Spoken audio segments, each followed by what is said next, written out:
And welcome back to Dungeon Dive Gaming. Okay, so I thought I'd dip back into the Banner Saga in a while. I have noticed that a few of you have watched some of the episodes, so I thought good time to move this story along. So last time we played, um, essentially we had Einatoft, um, the last, what do you call it, Varl sort of stronghold, um, fall, or at least we left it as it looked like it was about to fall from the attack of Reg. And we fled. Rook and his gang fled, including Ivar. I don't know how you pronounce it. That's going to be fun again. Yeah, pronouncing all of the names incorrectly. Um, Fled further south with a group, left the remainder of the dredge fighting to hold left the remainder of the Varl fighting the dredge there. Also, we saw a giant snake come out the side of a mountain, and that was interesting.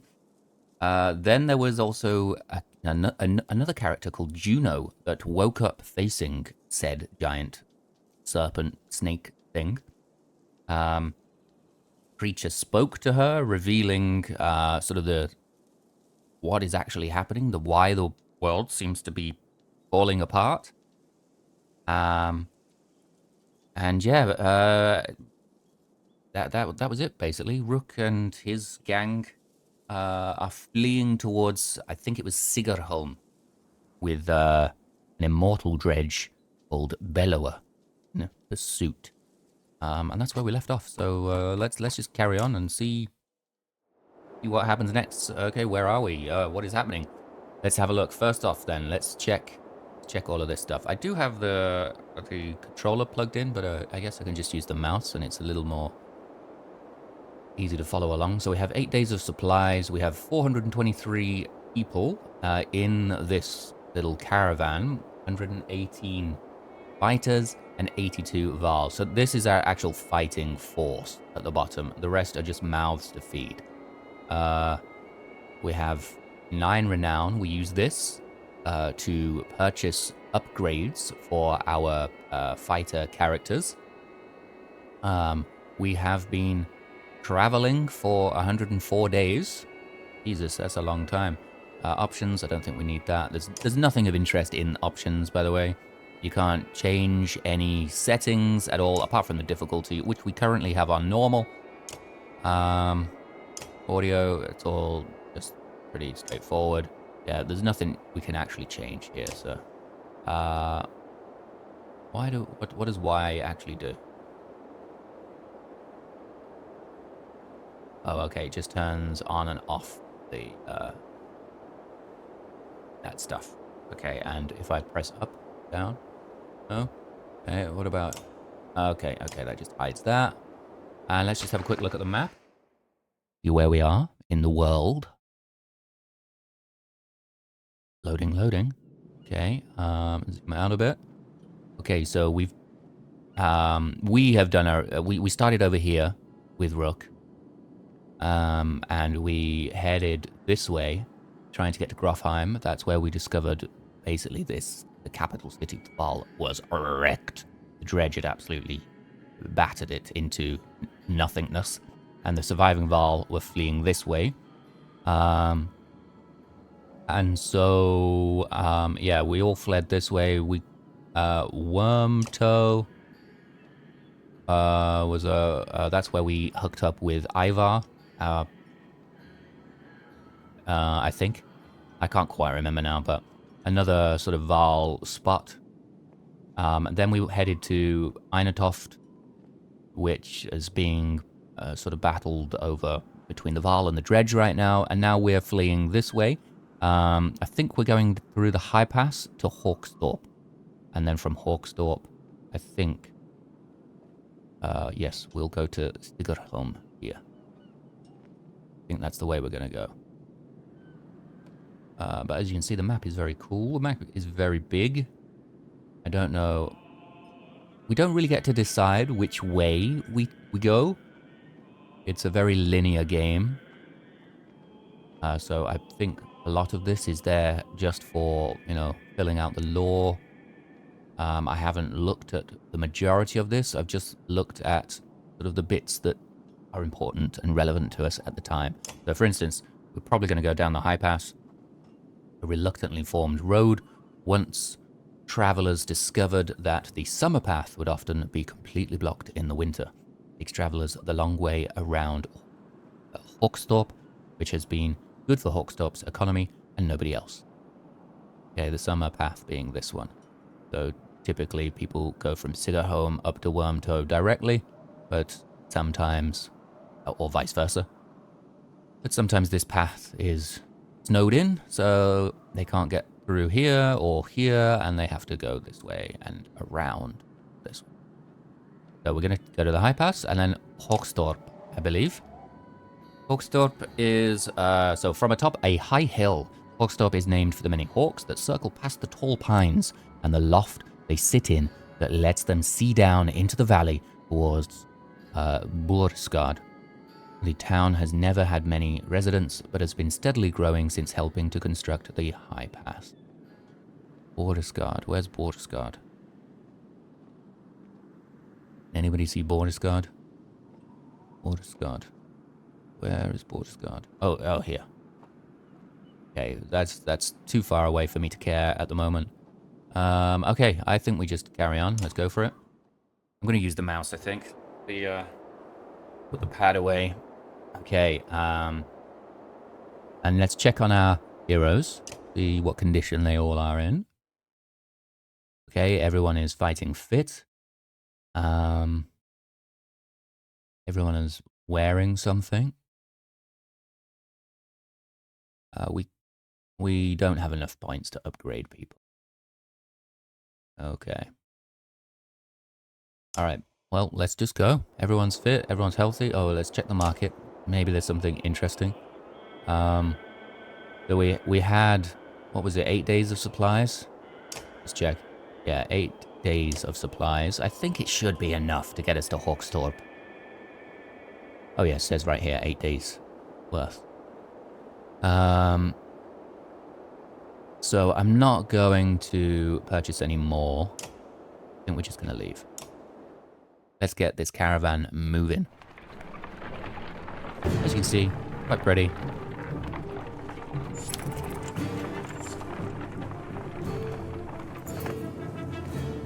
Okay, look at that, shouts one of your clansmen. The caravan stops to watch dredge pooling into the village you just passed through. I hope anyone who stayed behind got out alive, says Alette. But you have your doubts. They're coming, says Ivor, pointing out a line of dredge leaving the village and marching toward you. As you watch, the dredge in front falls over. Then the one behind it falls as well. You hear a twang to your left. Nid, the archery student of Oddleif's, who you recall deftly shooting a snow rabbit, is firing arrows down the hill. Another dredge topples. That's incredible, says Oddleif, squinting, but we should get out of here. Yeah, odds are right. Let's go. Let's not hang around. But why don't you come with us the next time you want to try out that bow, you tell Nid, who nods, a smile on her face. Yeah, we just gained another fighter. Nice. Okay. We see anything in the distance? There's this. I think it's just a tree. Okay, the caravan consists of more clansmen than you ever expected. Accusations of stolen chickens, missing heirlooms, and concerns over daughters' virtues are the sorts of things you hear relentlessly. Even fighters complain of spreading too thin to protect everyone. Okay, what do? Carry on and put up with it. Try to address the major issues. Try to keep people useful and too busy for petty squabbles. That sounds good. Form a council to handle these problems. Split the caravan. Well, we all know you never split the party. That's always a bad idea. Okay, so we're going to try to keep people useful and too busy for petty squabbles. Firewood collection, scouting, gathering of edibles, weapons training, and wagon repair keep your clansmen busy and usually too tired to complain. The chores slow the caravan, but the resulting peace and productivity feels worth it. Oh no, we slowed down. That could be, I didn't even think about that possibility. We gain supplies, which is good. And our morale is good. Nice. Okay, that looks like a godstone on the hill there.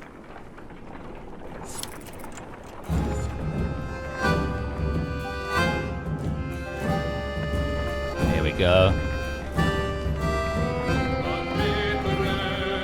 Awesome. Awesome.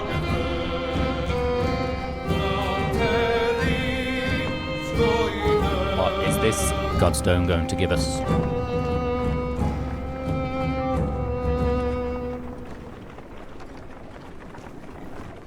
Looks pretty epic. Okay, the Godstone of Dundur passes around you. In the frozen climates here, it looks like the rock has split and is falling apart, held together only by the deep snow. Curiously, when standing between the stones, the wind drops off completely, picking up again once you've passed through. Okay. I almost wonder if we should rest here for the night, says Ivor, who seems to have noticed the same thing. With all the snow around it, Dredge might not even be able to find us. What do we reckon? My gosh, the volume on this thing is insane. Hang on. Maybe I just turned down them. Yeah, there we go. Oh, gosh. That was killing me, that was. Okay. What do we do here? Inspect but move on? I mean, I think we can afford to move on. Our morale is fine, so let's just inspect the Godstone and then move on afterward. Along each strand of Dundur's massive beard is carved a different part of his story, and you turn your head to and fro to read it. While the Loom Mother was the first to create, she soon found a counterpart in Dundur, who embodied her ideals in a masculine form. Dundur took some of her creations, gave them beards, and showed them the secrets of smithing, though many remember him just as fondly for teaching them games and songs of mirth. After a short break, you get the people back on their feet. If the weather changes, we may suddenly find ourselves freezing to death up here, you say. There's some wisdom in your words. And so the caravan continues on.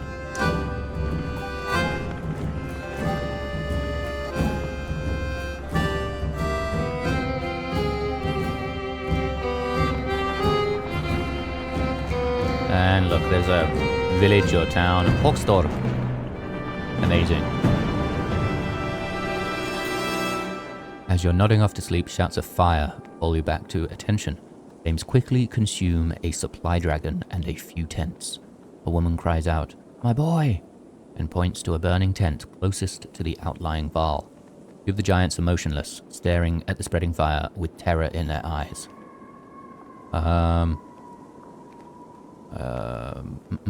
I guess I'll just go in after the boy. Wrapping your cloak around you, the smoke, flames, and tent become a blur as you grab the boy and slice through the back canvas with your hunting knife. You meet the ashamed look of the older Varl, while the crowd cheers on your heroic act. Unfortunately, the supply wagon did not make it. Lost 41 supplies, Jesus. What in the depths was that about, you mutter to yourself. Something about the fire, Oddleif tells you. I've heard of this before. I don't like it. Doesn't change what happened, you think to yourself.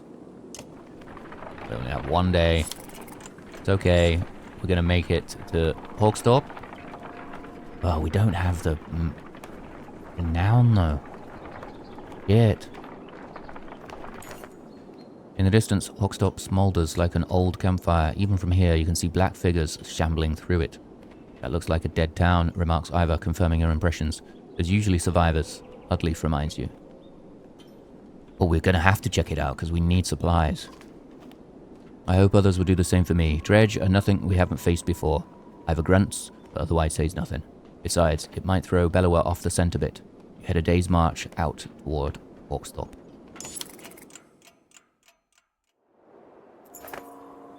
As soon as you've stepped foot in the small town, you think you've made a mistake. It's thoroughly littered with corpses.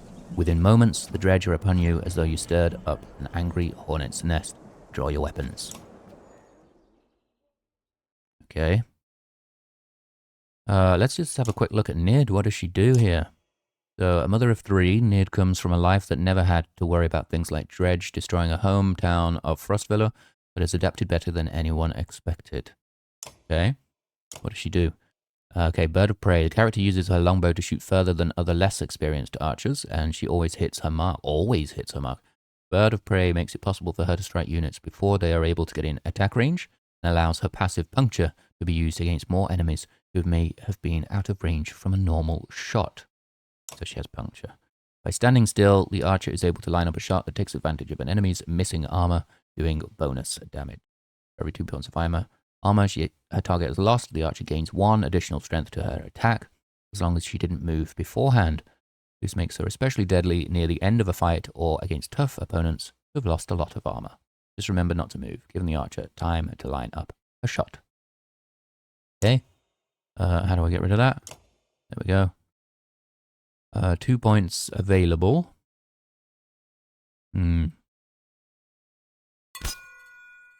What do the things do again?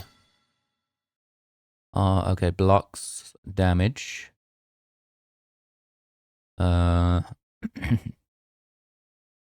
and health. Move further, hit harder, perform abilities, does not replenish. Amount of willpower you can use on any given action. Amount of direct damage you naturally do to an enemy's armor. Okay.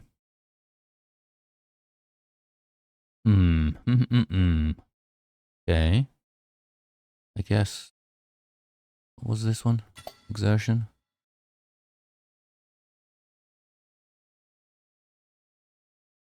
Well, like, let's just go with 2 into strength.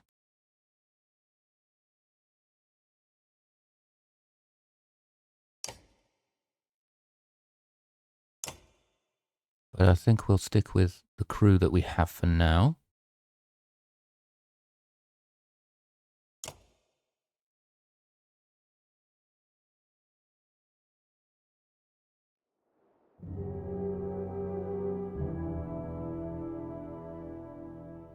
Alright, I'm gonna put Oddleif here.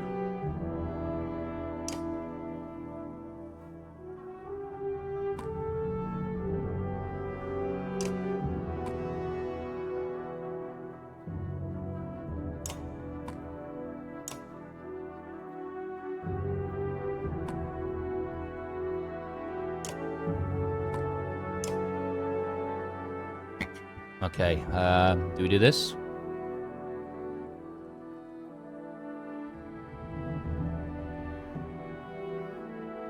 Put him here or here?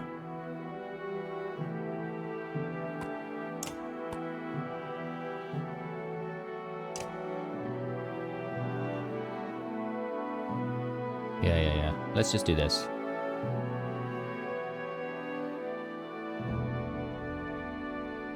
Yeah, okay. Do it. Let's do it. Okay, what does she do? Rain of arrows. Of course, we are going to rain of arrows this bad boy. Right here.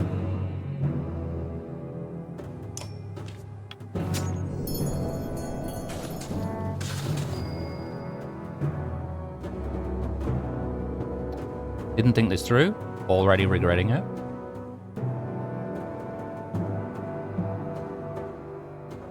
Okay, let's just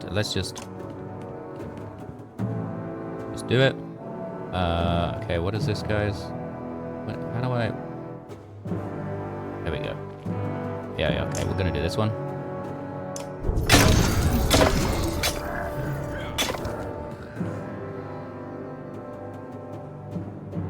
Damn it.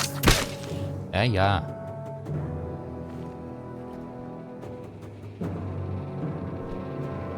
Yeah, we might as well just finish this guy off.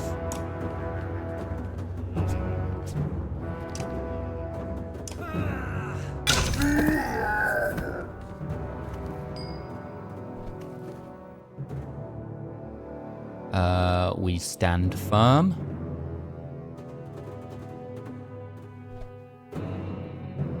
Let's go here.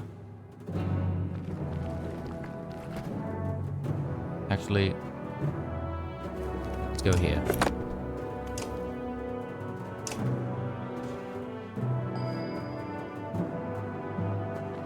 And he can mend, right? What does mend do again? Restore armor. It will restore her armor.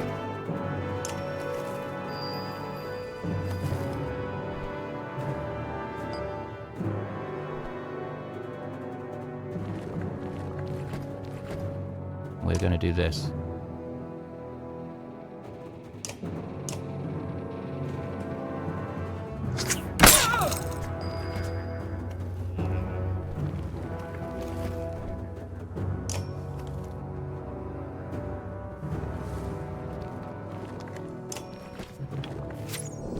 Do that. There we go. Get this guy further up here.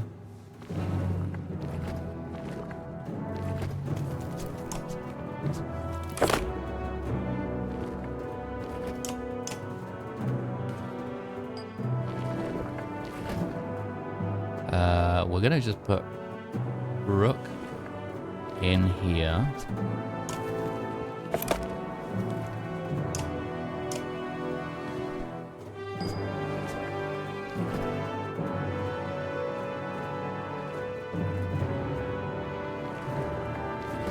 I don't want to move. Oh, maybe I do.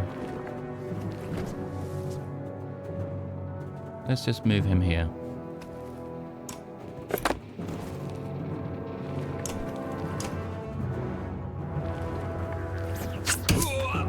Ah, yeah.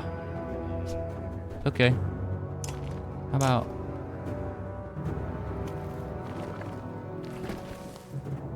Right, we're gonna hold off. We're gonna wait on the arc lightning. We'll mend this guy.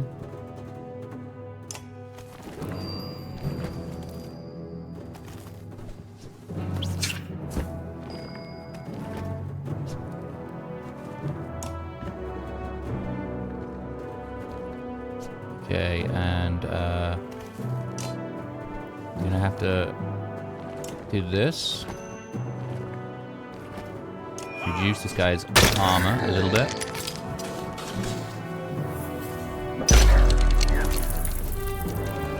That works, that's fine. Get that rain of arrows.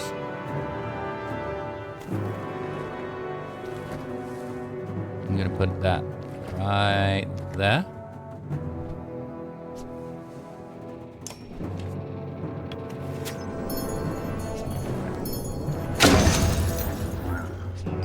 Beautiful. We're going to go here, lock in, bloody flail this bad boy.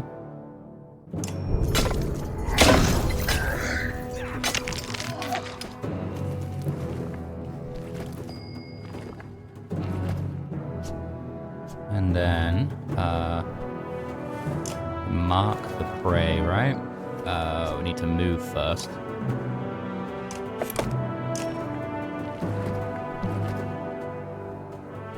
What does 2 do? Plus 2 break damage.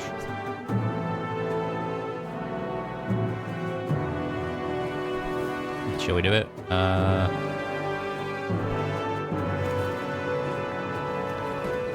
Let's see. Yeah, why not?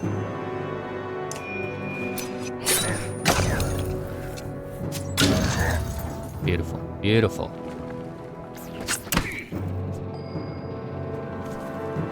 Okay,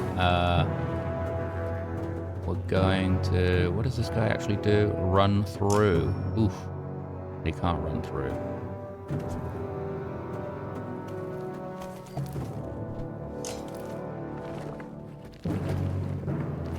Break that armor.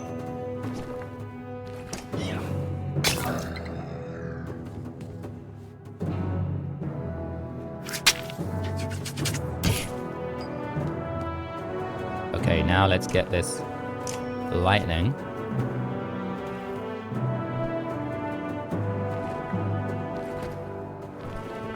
We'll go with this one.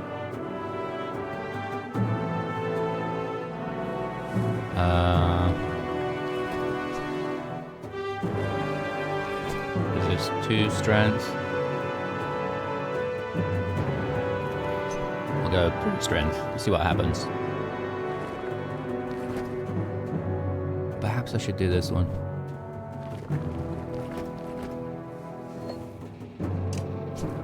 Let's do this one. And we'll just go full strength. Let's see what happens.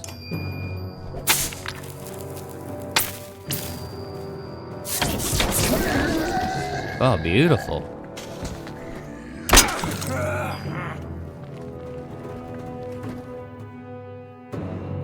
Now, can I...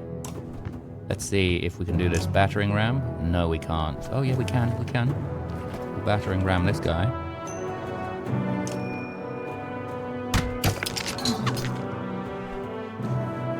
Oof. That was a big hit. Big, big hit.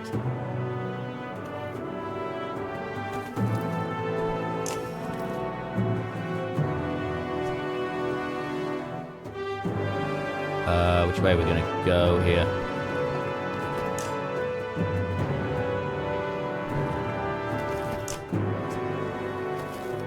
Okay, I'm gonna put this here just in case they try to come around the back.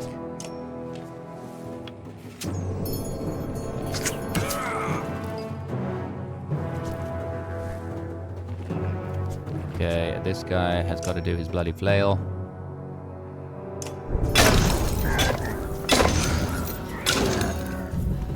Good job. He's got to be down. Oof, not quite.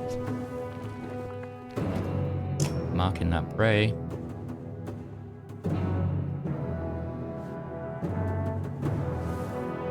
You know what? We're going to use that.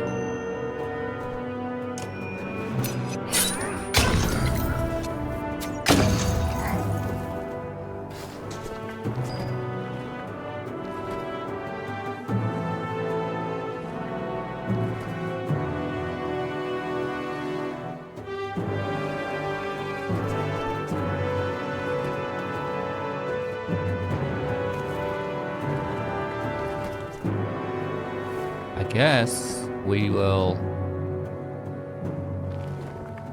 Yeah, I'm gonna do this thing.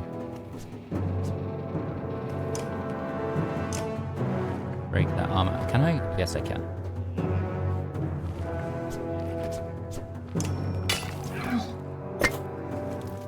Nice. Rook's down. No. Okay. Can we do this?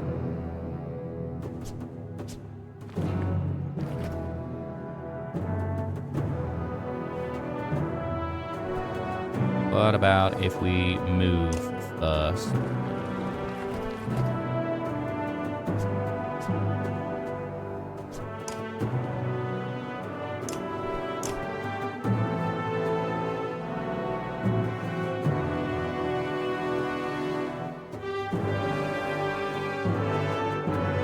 Do this. Actually, do this guy.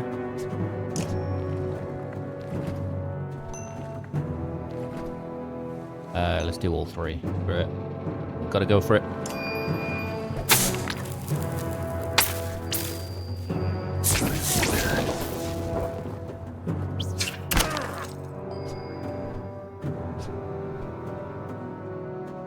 Perfect. We'll do battering ram.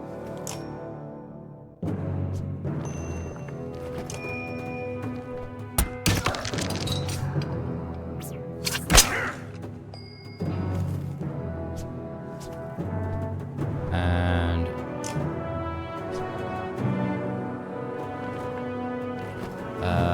we shall move her here. And rain of arrows. I think is going to go here.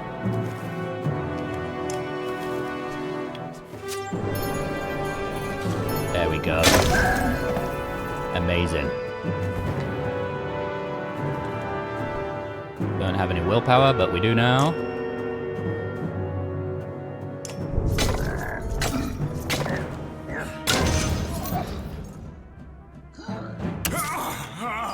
Okay, well, it's alright, it's alright. No need to panic just yet.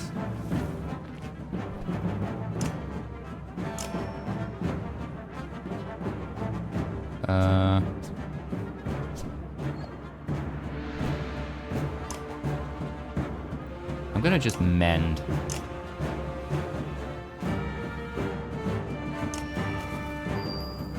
That will do.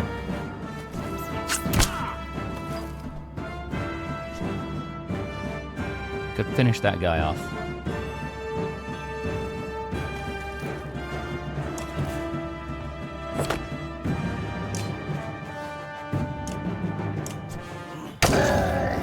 Beautiful.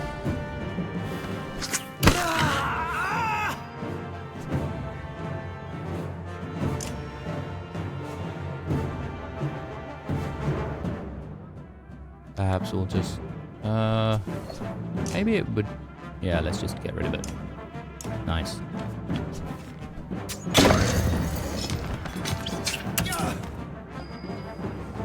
Oh, well, we're a bit hemmed in, so... we'll just go there, I guess.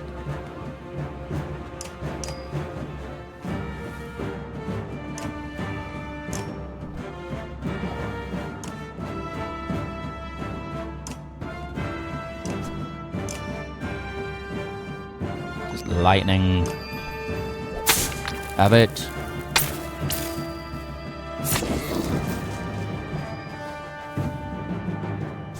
Beautiful. Get wrecked.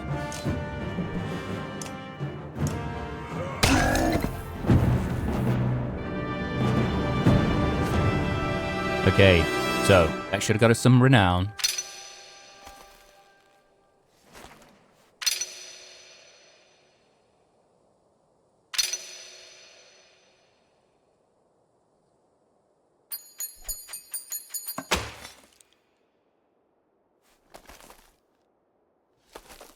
Okay, 8 renown.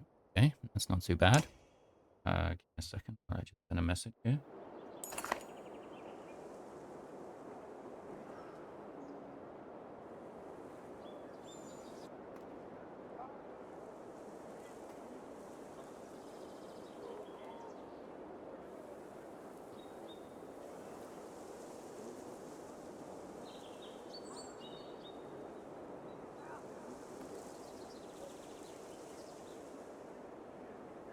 Okay, so this town is nothing but ghosts and now covered in more dredge bodies too. Remarkably, as you're about to leave, you find an old man sitting quietly in a tattered market stall with a couple of items in front of him. He hums to himself. If nothing were wrong, seems to be in shock. Clansmen gather him into the caravan before you leave. Okay, aimed a clansman. Great. Okay, market. Who? Okay, yes, yes. 1 renown gets 10 supplies. Great. Yo, let's just stock up here. Oh, they don't have any more. Okay, but that's good. We have 7 days worth now. Ooh, Dragonstone. Need to be a level 6 character. Level 8 character. It's a world book, an enormous fishing hook thought to be from the legend in which Varl King Sigrholm pulled a whale from the Silverstone due to break armor.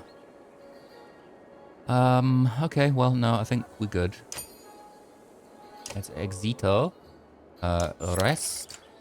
Because, yeah, how many of our heroes are wrecked here? Gonna be injured for 1 more day. What's our morale like? Good. Normal. Yeah, what's Nid want? Let's speak to Nid. I don't know if we've ever spoken. I'm Nid, you're Rook, I know. We've actually been traveling together for a long time. Isn't it strange how you can be so close to people and not know them? Every day I pass people I swear I've never seen before. I wanted to thank you for letting me join you.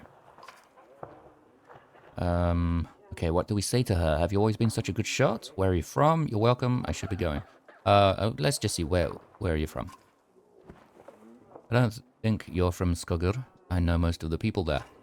No, I had a house in Frost Villa when we were driven out. But we were driven out when the dredge started to show up. My husband died trying to protect our home. My sons and I were thrown out into the fields. I'm sorry. Ekil's men killed my husband. Now Ekil is traveling with us. What?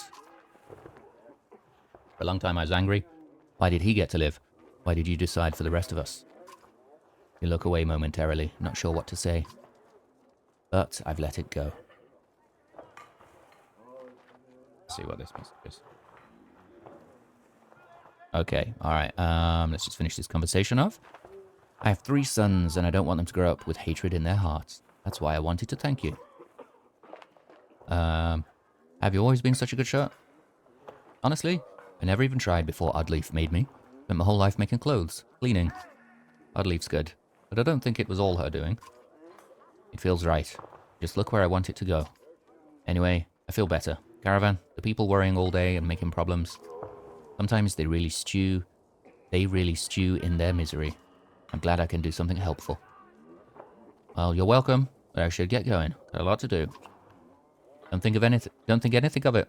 We all have our own problems to deal with. Let me know if you need me to put an arrow in something. Returns to her tent, where her boys are waiting for her. Okay, she has 3 kids. Seems a little like I should try and, you know, avoid sending her into battle. Anyway, I'm going to return in a second. In a second. Well, for you, it'll be a second. For me, it's going to be the time it takes me to eat chili con carne. So I'll see you in a minute.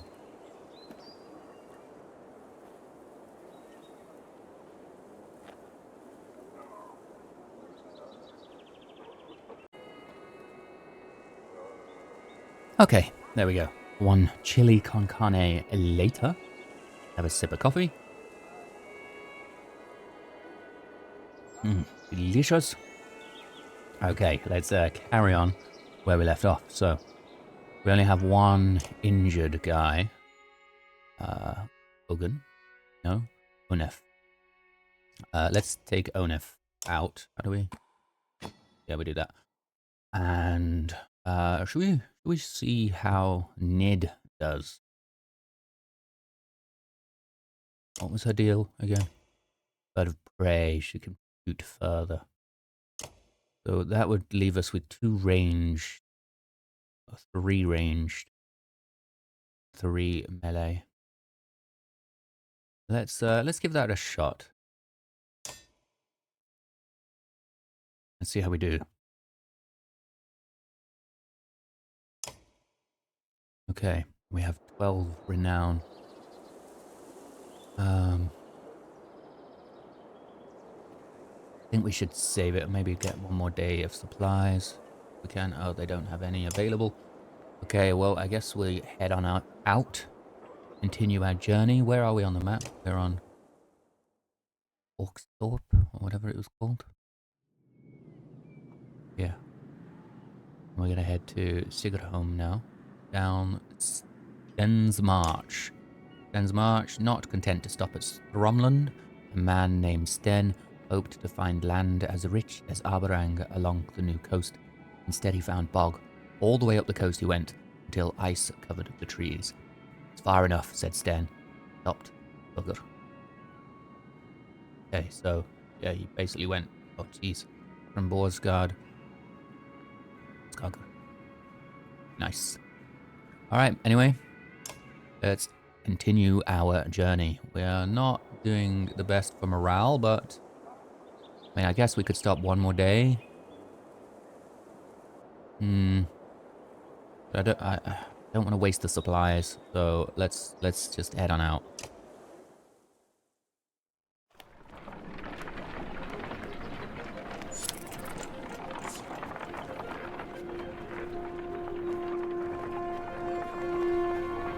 Another little village. Sounds of a skirmish alert you to a Varl surrounded by half a dozen armed fighters. One man spots you and shouts, "Leave us to our business!" This Varl killed my father without reason. Varl is about to respond when a man attacks. The giant swats the blade aside and silently watches for the next assault. Okay, let us hear what the Varl has to say. The Varl shrugs as if unconcerned, saying, "This one's father and I had a business deal. He lied. Now he's dead." "Lies?" shouts the man. "You murdered him over a lie? You coward!" Men wildly attack the Varl, who deflects them well enough, but you're uncertain of how long he can keep it up. Let them settle their own dispute. You quickly decide this minor scuffle between man and Varl is not worth the caravan's precious time, none of your business besides. The warriors return with you, some more reluctantly than others. It's not my deal. And the dude did murder a guy for a lie. Seems a little excessive. Hey, we got another Godstone.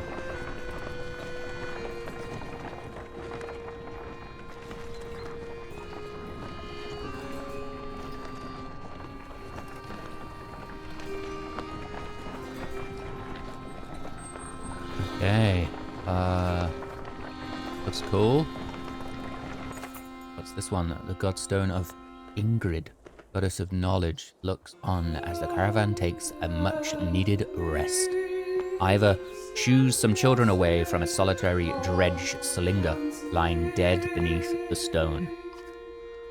Should we be worried about that? You ask Iva, pointing to the dredge body. Don't think so, he replies. Still, couldn't hurt to have a few guards look around. Hours pass without warning. Okay, let's inspect the Godstone.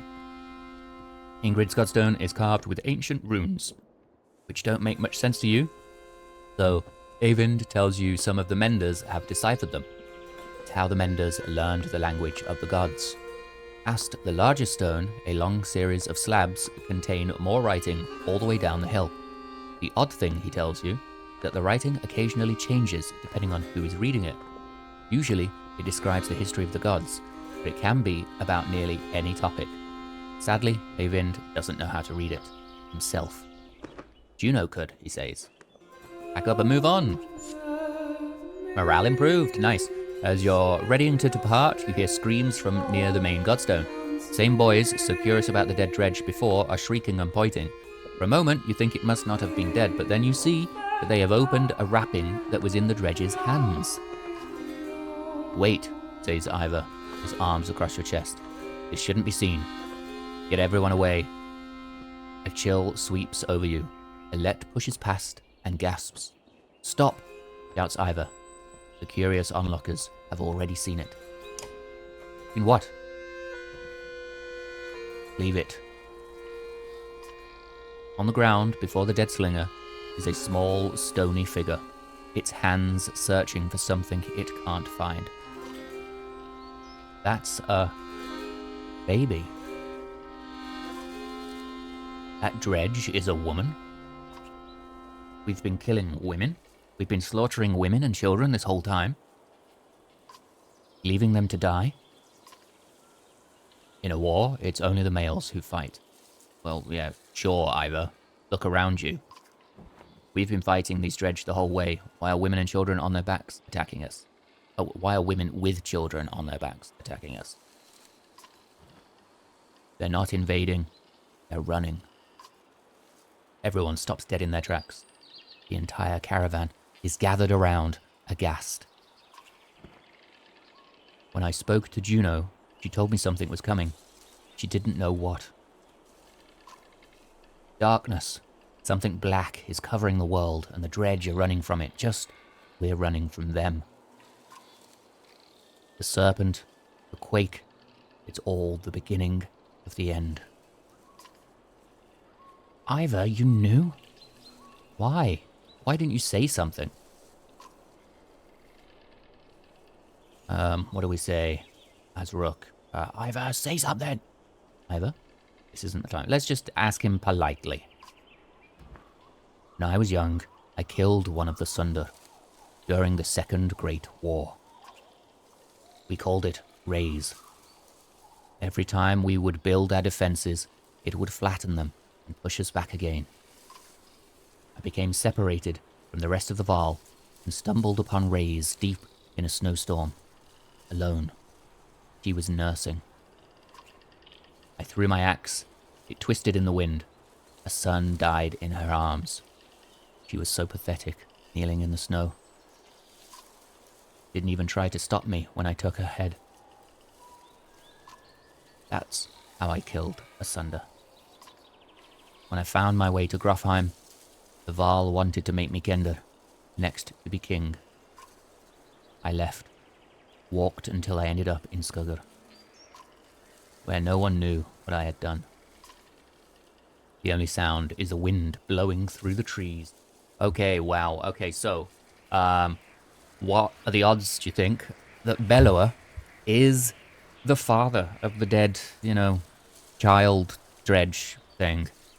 And he's hunting, Ivar.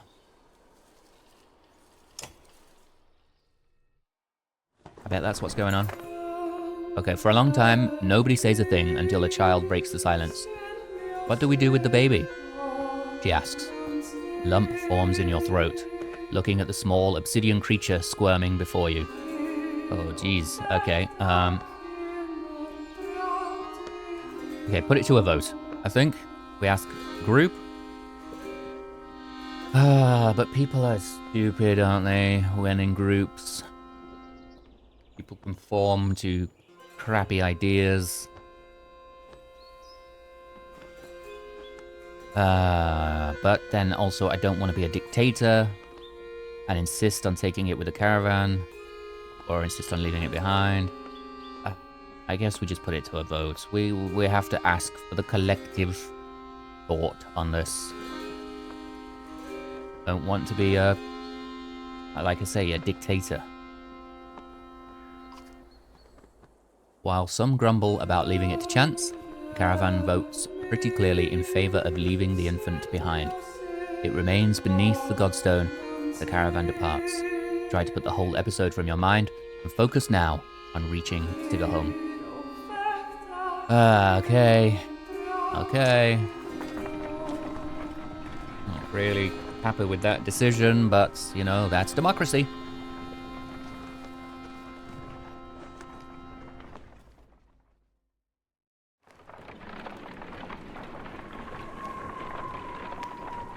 Okay, come on. Let's get to a next spot, and please let there be supplies. You're making the usual rounds when you hear a rather loud debate coming from the area that Varl have gathered. Ivar joins you as you approach. What's happening? Hey, it's Krummer. Ubin. You'd rather be known for falling asleep and dying in the corner of a mead house than battling Asunder? No, I'd rather be known for not dying. Very wise, Ubin. Don't even know what you're worried about. I did this 100 times in the Great Wars. Take some warriors. Bow headfirst into the dredge. They follow you into the hills, get lost. Now they're not following you. When you did this 100 times, did they have Bellower leading them? Have you never heard about the time I hit Bellower in the head with a throwing axe? Both Varl halt their debate when they suddenly notice you watching. Okay, so you're planning to confront the dredge? I feel like, I've been listening. Why be coy? Careful, my friend. A lot of old history getting thrown around here. The warriors were just noting that there's a damn good number of dredge on our asses. Bellower pulling up the rear. This one thinks he can just wander up there and throw them off our tracks. How about some gratitude? Thought you'd be happy to finally be oldest Varl in the land, Ubin. I'm never happy to lose more Varl, Boomer. Besides, I'm not convinced you're really older than me. Okay, I say nobody is going anywhere. Let us not split the party. Come on, it's a 101. Rule 101, don't split the party. Ha! That might work on either, little one. I'm not asking for your blessing. In the old days, I'd already be halfway to the battlefield by now. Speaking of which, you coming, Ingvar? You could ask Bellower for your arm back. Don't think so. Not exactly in the mood right now. Alright then. I'll tell Adelborg you said hello. Grumor and a good many Varl warriors head out toward the growing army of Dredge. This is such a stupid idea. Is he going to come back? Always has before. This time feels different, I fear.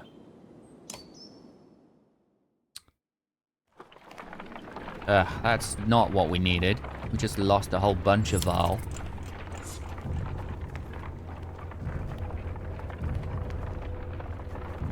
Come on, let's make it to Sigrholm.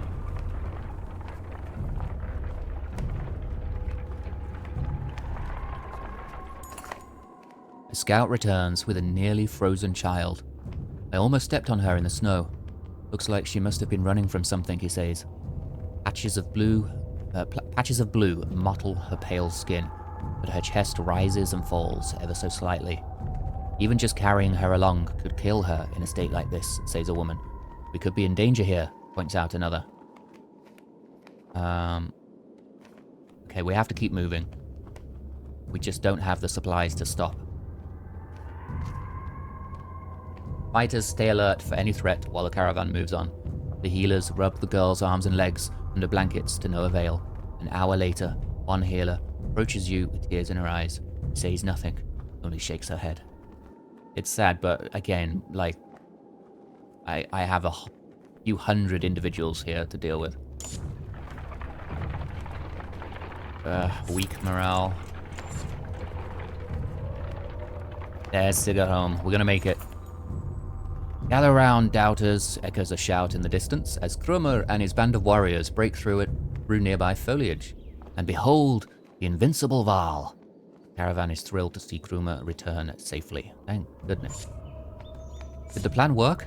Asks Ubin. Work? Responds Grumor. Of course it worked. Same old dredge. Could be another day or two at least before they even find their own asses. Nice. And if you apologize, I'll tell you how I found these. Grumor says, tossing you a pair of leather gloves that look big enough for a Varl. He leans in close, whispering so Ubin can't hear. Something to do with a raven's nest and a hair tie. What? What? Okay, Dunder's hand we just found, whatever that is. We have 75 Varl, the morale increased to normal. Nice, and we're gonna make it with 1 day of supplies. Approached as we fear the worst. The once calm lake surrounding it now looks like a bowl that has been flipped. Proud home sinking into muddy water. A side effect of the quake. What has the rest of the world become on the other side of those mountains?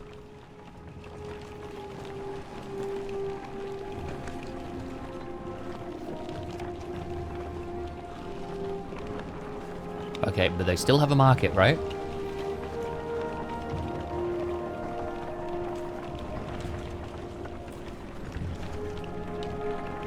I mean, it looks like it was a pretty nice spot.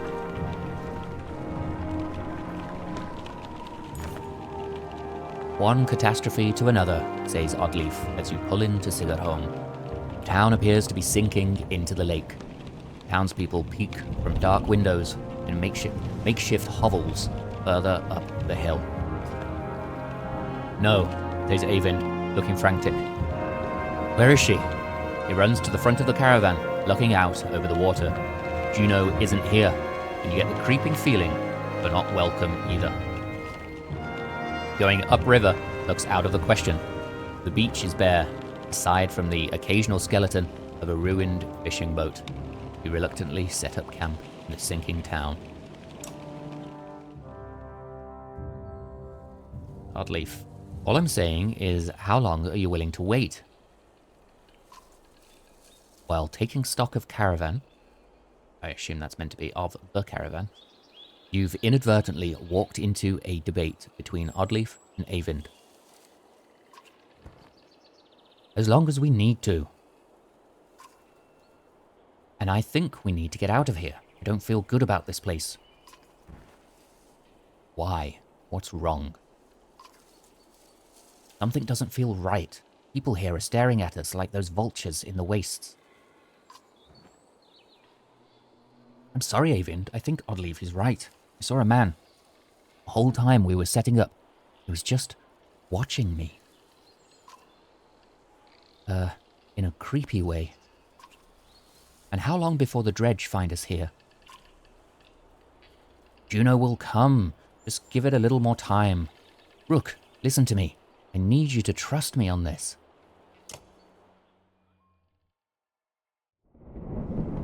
Alright, okay, we can go speak to Eyvind. I think, obviously, first things first, we need to go to the market. They have 84 supplies available, and one renown only gets 3 supplies.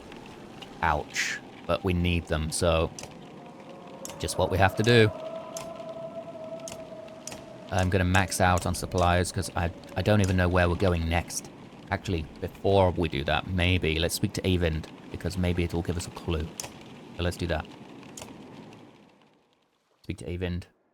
Okay, you're really worried about her, aren't you? What? Oh, Juno. Worried doesn't begin to describe it.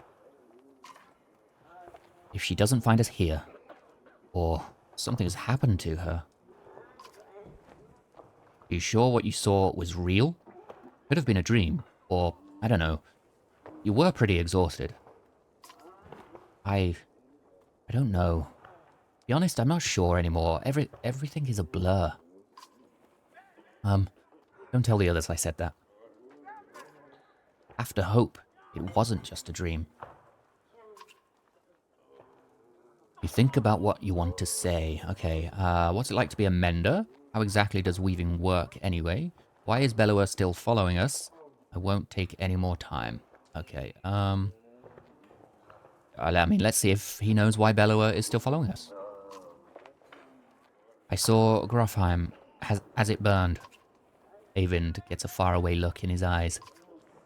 The sunder blew through it like a tempest. The Varl fell in their thousands. Most of the sunder left the city and headed south. Who knows where they are now? They might be destroying every town they come to, or heading towards Arberang.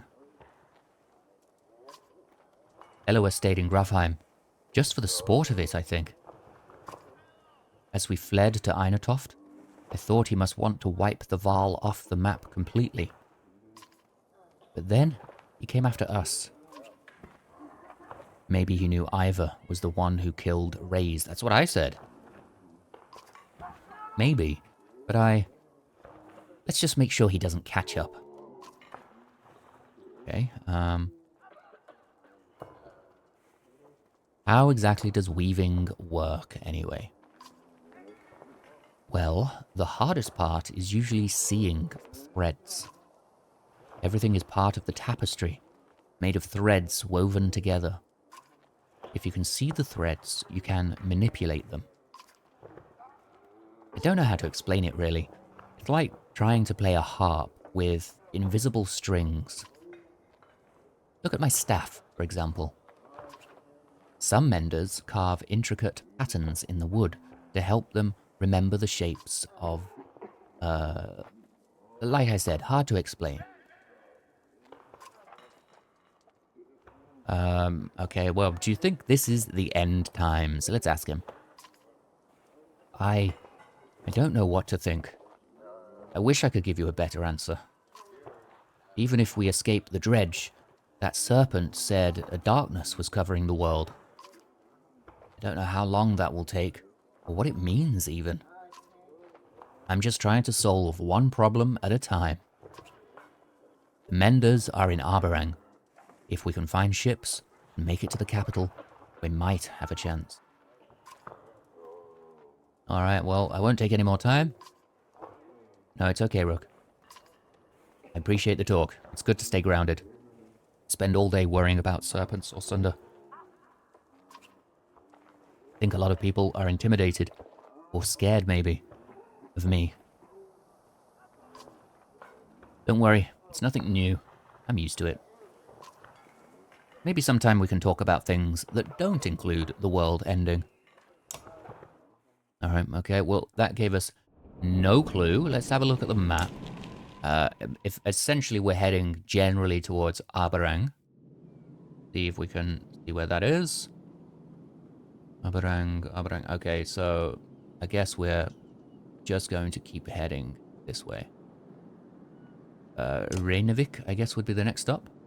Started out as battlefields in the First Great War, Reynevik transformed into farmland in peaceful times, with the godstone of Bjoruf, god of the drink, seems to still have some influence over the fertile fields that yield a potent harvest, which gets sold in every corner of the land.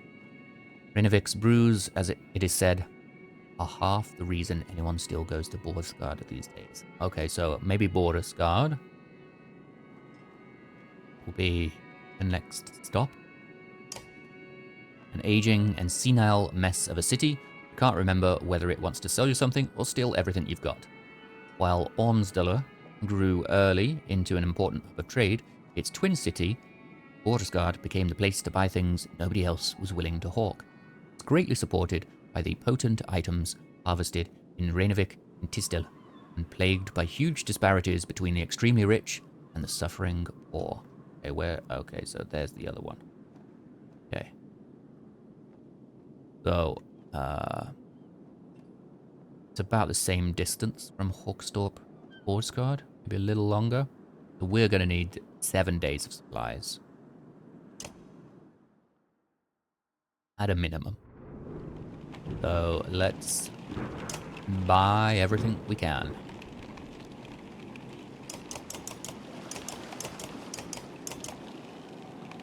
Okay, I'm gonna get 8.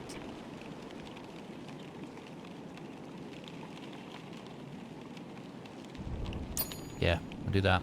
Also, I want to have a quick look at that pair of gloves that we apparently found. Dunder's hand. According to myth, God Dunder needed these gloves just to lift his hammer of creation, heavy as it was. +3 to strength. I guess we're gonna give that to Ivor. Is Ivor wearing anything?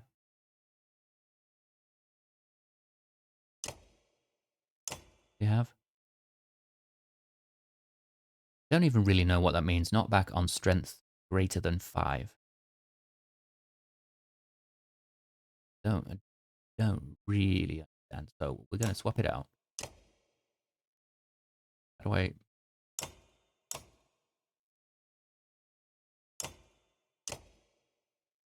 Oh, okay. He can't have that because he is only a rank 4.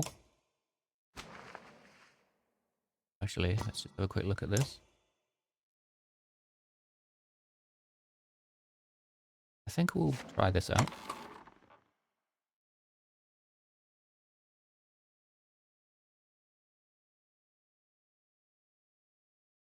Okay. I could upgrade one person here. 2 to upgrade. Oddleif, Hogan, or Rook, or Ivor. I don't think I can upgrade Ivor. Oh, I could, but it would use 20, and I don't want to do that. How about Oddleif? It would improve the ability and the item rank. How do I... there we go. The ability, rain of arrows. +1 strength to second arrow.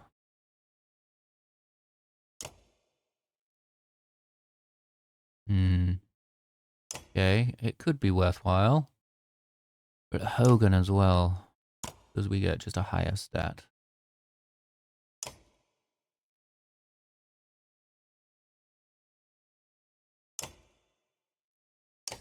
And Rook, higher stats again. I guess we'll do Oddleif. How much is it? 10? Yeah, I think we can afford that. Okay, 2 points.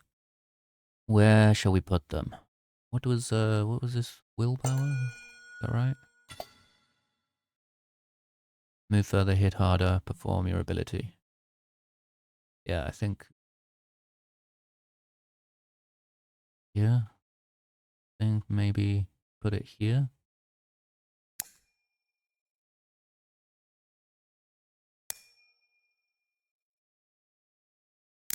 Maybe one here.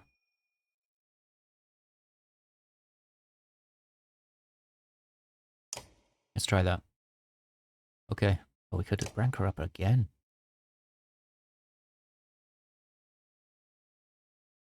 But that's enough.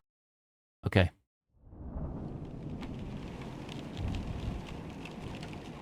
Now we're going to need to rest once because we just have bad morale. That's why I got 8 days. Okay, a scuffle has broken out in front of the houses. Thief! Shouts one of your people as a group of strangers flee from your camp. Oddleif is already running their direction. Oh no, they took our supplies, you hear from nearby.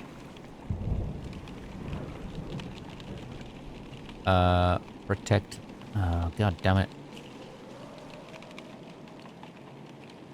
Do we chase the thieves and risk caravan? Or protect the caravan and give up the supplies? Okay, we have to protect the caravan. Let them go, you shout before anyone rushes off. Better keep what we have than chase after something that's gone. Townspeople continue to peek out from windows and around corners, but nobody makes another swipe at your supplies. Oof, okay, alright, well, so we lost a day. Can we... Is it possible to get one more? Yeah, okay. Confirm. And another day of rest. Oh. A random assortment of people from the caravan confront you. Listen, there's one. We don't feel safe here. We don't know anything about menders or whatever, but we're going to leave, and I hope you'll join us. Looks like a couple dozen people, farmers and fighters alike, feel the same way. Okay, let's just get ready and let's just depart. You agree that it's time to go. Avin casts his eyes upon the ground, but doesn't protest.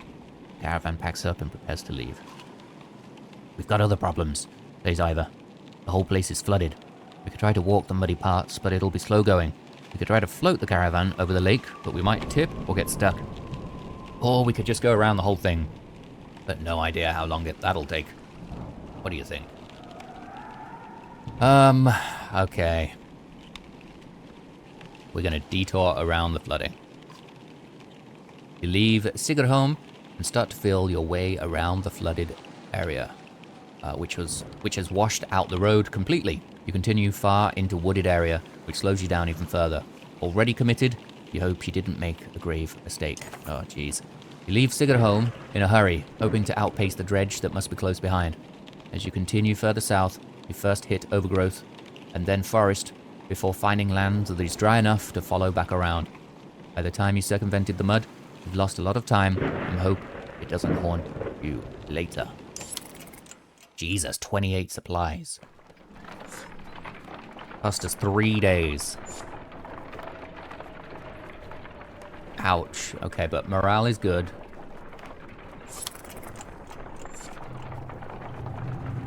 Oh, what is this? What is this?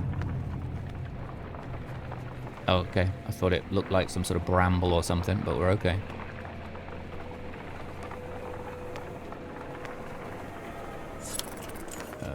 A group of men with broad shoulders and thick cloaks approach the caravan. They might be outlaws, you hear nearby. The idea quickly ripples through the clansmen. One of the strangers approaches, saying, "We've run out of food. Any help would be welcome." His hard eyes reveal nothing of his motivations. Consider how you want to approach this.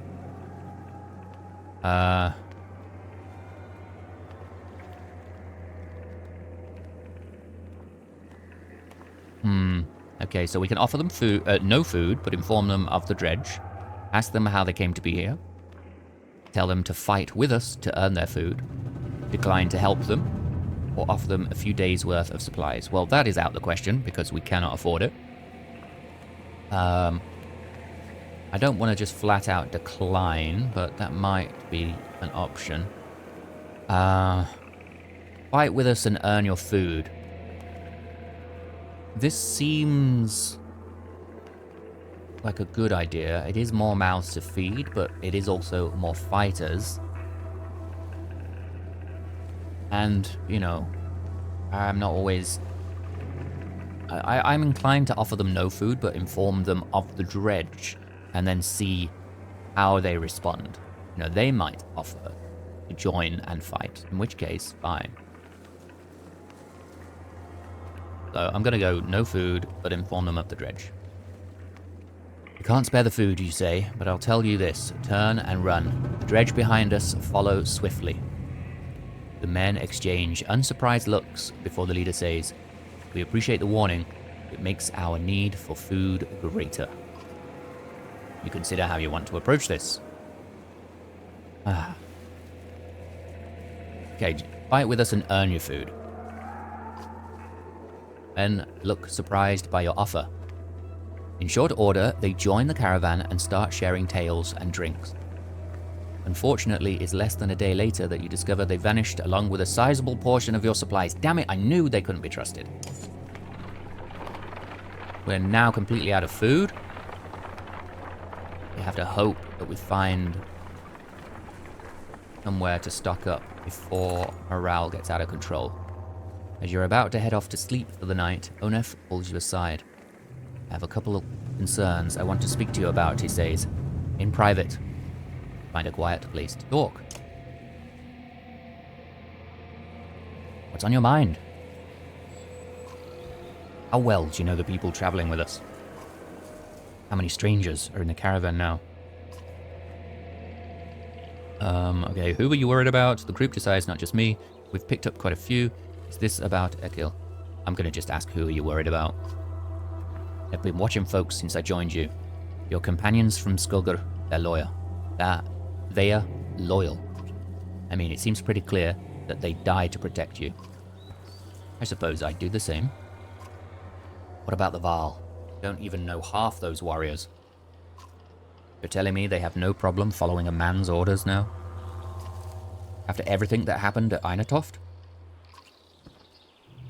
I mean, they did join us voluntarily. And they might voluntarily put a sword in your gut, too. It's suspicious much. What happens the first time the Varl don't want to do what you tell them? If Grumma gave the word, I guarantee at least half would follow. Let's be honest. They could take this caravan by force at any time if they wanted to. I mean, they haven't. Doesn't mean they won't. Agreed. They're not the biggest problem, though. There's a mender with us. A mender who pulls lightning out of the sky and tells us what to do and where to go. Myself, think we lucked out when his mentor didn't show up in Sigrholm. Eyvind's just the apprentice. What in the depths is his master capable of? Think about it, Rook. What do you really know about Eyvind? I heard they were found practically dead in the middle of nowhere when the dredge started showing up. Then, an enormous serpent shows up at Einatoft after tearing the world in half. Takes one look at Eyvind, bolts. Suddenly they need our help instead of the Mender Council? How does that make any damn sense?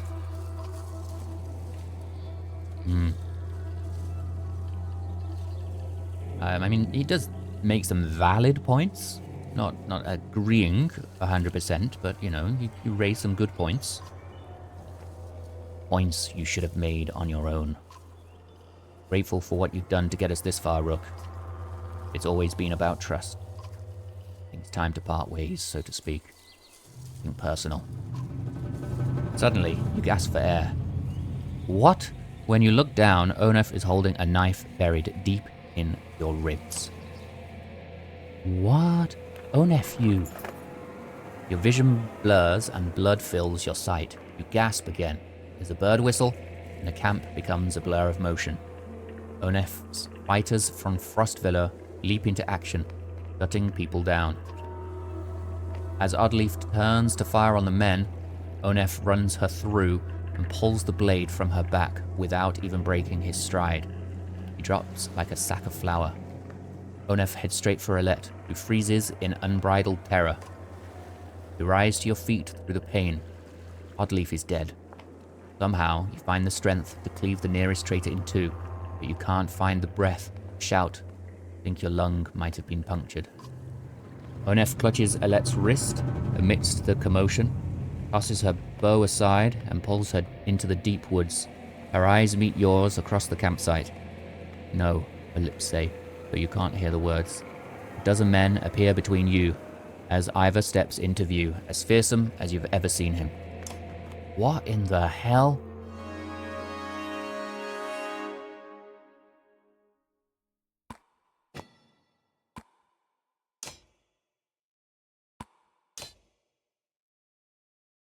That motherfucker.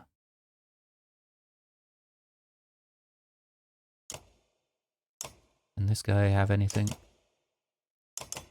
Nope. And this guy also doesn't have anything, right?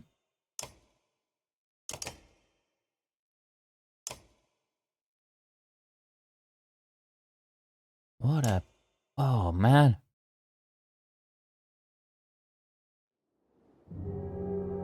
That blindsided me. Ah. Alright, well, yep, you're going there. I'm gonna put you there, you there, you there.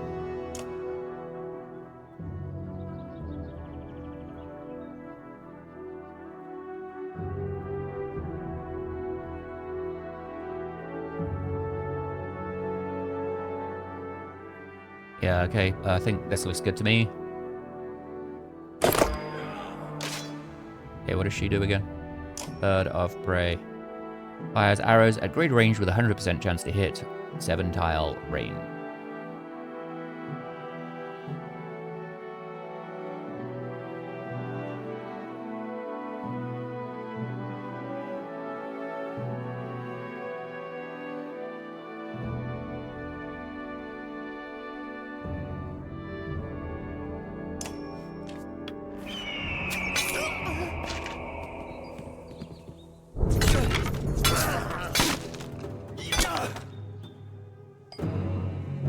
You're about to get wrecked, son.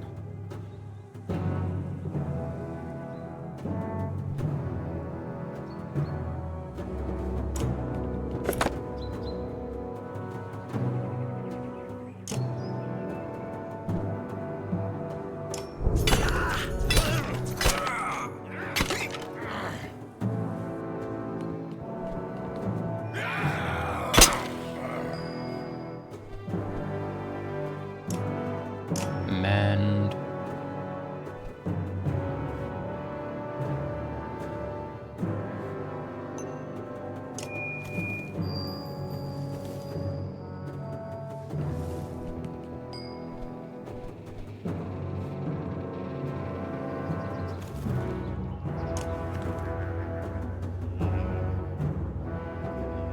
Let us destroy this guy's armor. Actually, we don't need that.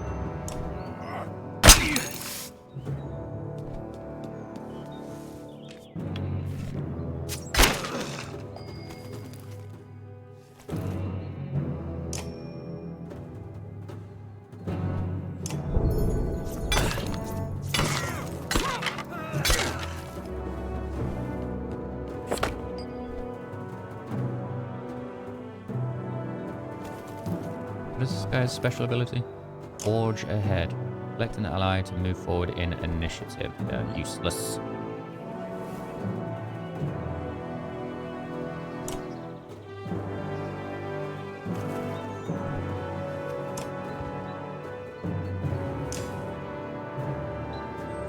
Let's just get rid of this guy.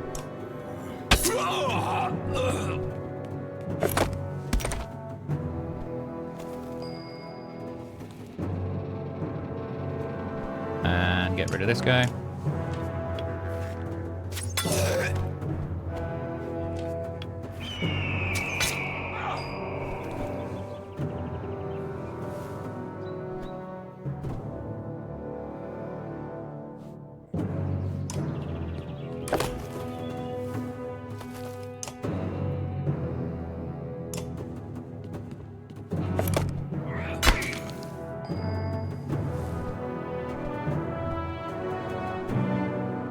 Do your mending, sir.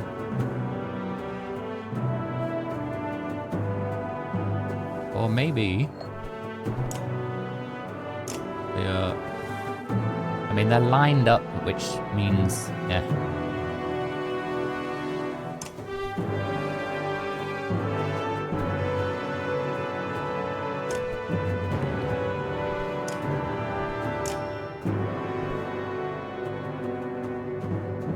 I'll just give him that one back.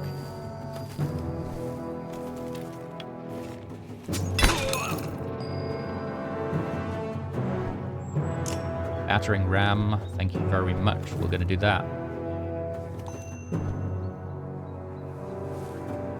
Just lined up perfectly. Do it.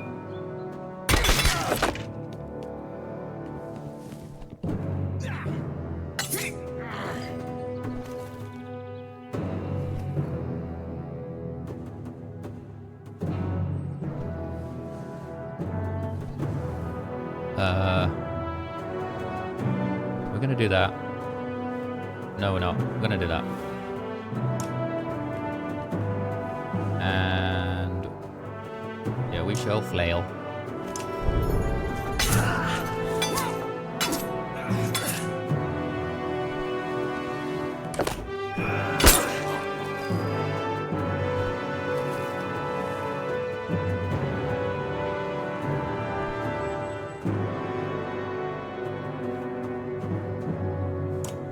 And we shall get rid of this.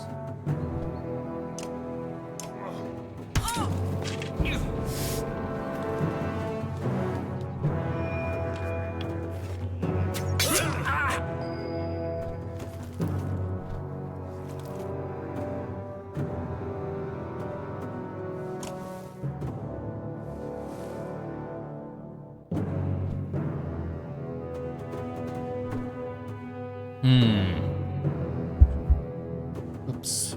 Sorry about that. Okay. What does this do again?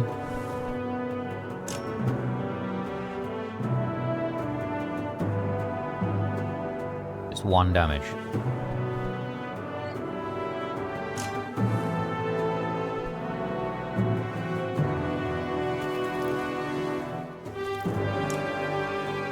Break some of that armor.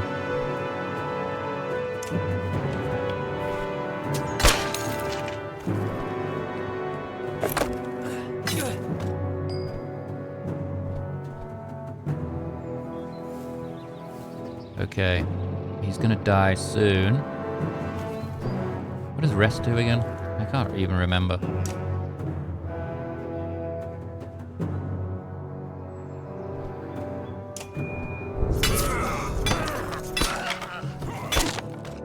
Ouch. How about that lightning? Okay, we need to move first. Now the lightning.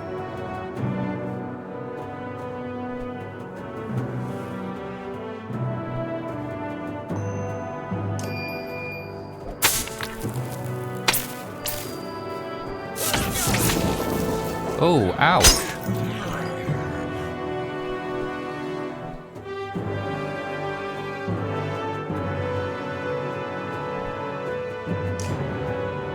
Need to beat her up.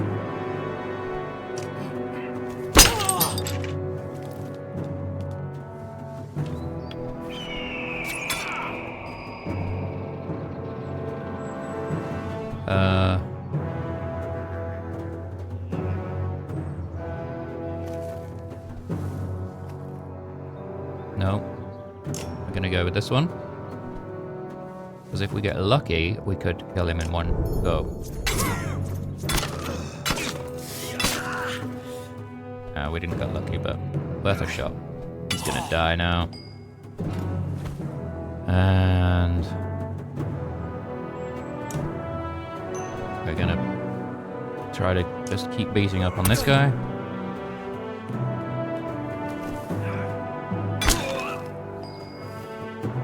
We're gonna get rid of her.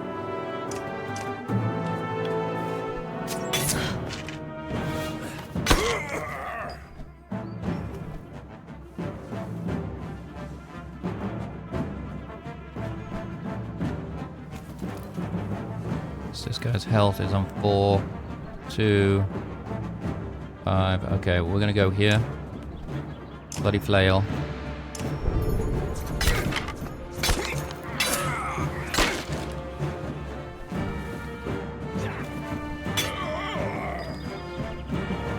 Okay, mend. This guy.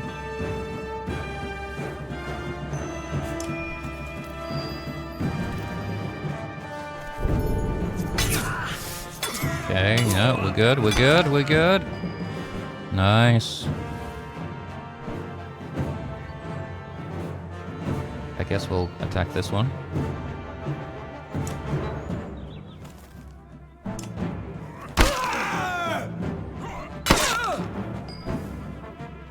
Nice, we can get rid of this guy.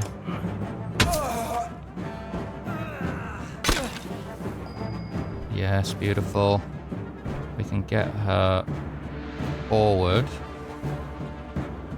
Yes, that'll work.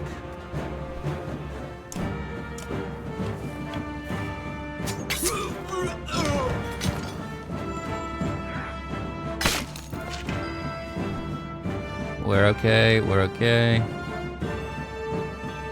Move him there.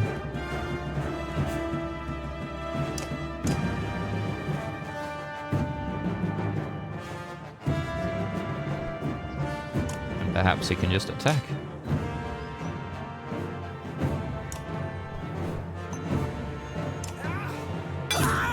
Nice. Nice. I think we did pretty well there. And we only lost one guy. Mogan, yeah. Only Mogan.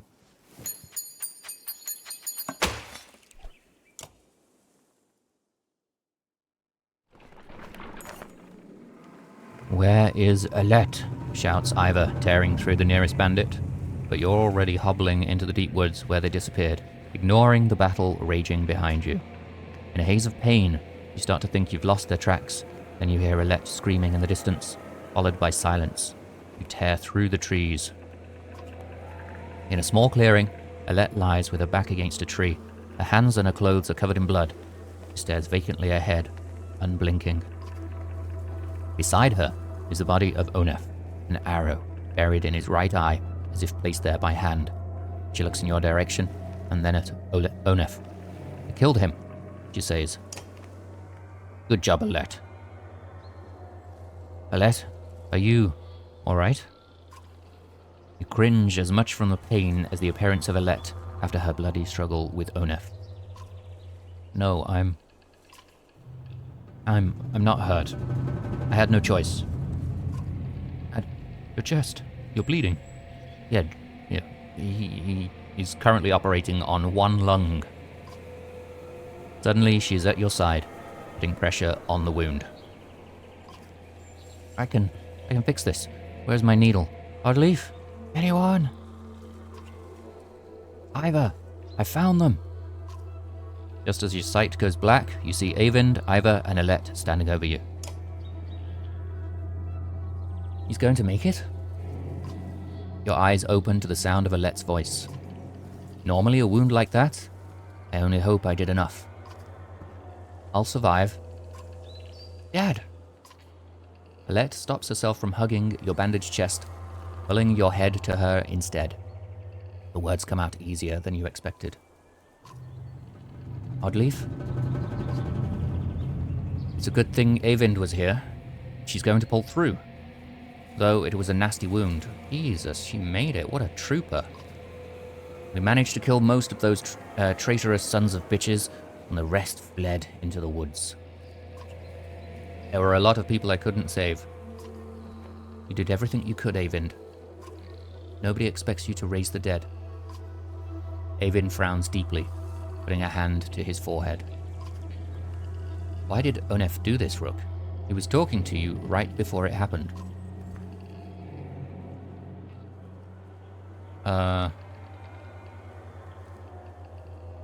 Well, none of these answers are technically correct, right? I'm gonna go with number 2. He thought my leadership would get us killed. Because, yeah, he was kind of questioning why I wasn't asking the same kind of questions that he was asking. So I guess two's the most relevant. Utter bastard. All this time, we had no idea. Ekil killed a good half dozen of Onef's men by himself. He told me Onef was running Frostvilla the whole time. He left Frostvilla behind when he saw a better opportunity. Guess that relationship is over. Ekil was always just the barking dog you put in the yard to find out who your enemies are. It was no accident Onef went after those of us from Skugr. He must have thought with us gone, he'd take the banner, the rest would fall in line. Or at worst, they'd take all the supplies for themselves and leave the rest as dredge bait. We have to be more careful. We can't just let anyone join the caravan anymore. Where do you draw the line, Ivor? Yeah? I don't know, Rook. I really don't. None of this changes the fact that Bellower is out there somewhere, following us. That swamp around Sigrholm might buy us some time. We've got to keep moving. The body aches all over. Ivor's right. The road calls. The caravan is already starting to pack up camp. Ugh. Man, that's rough. Okay. Let's just have a look at the camp. Oh. God damn it, I keep pressing the wrong button. Heroes. Okay, Mogan, take you out.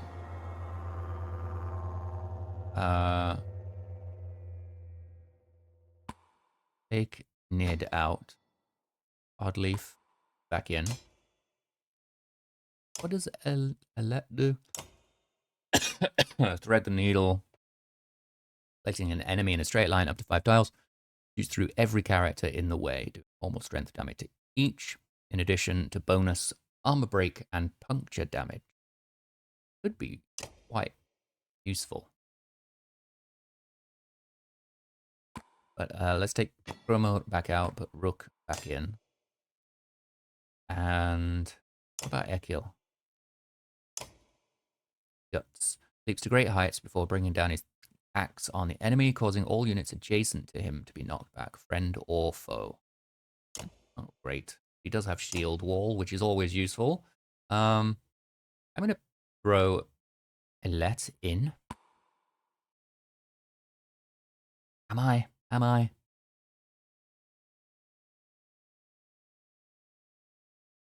Yeah, we're doing it.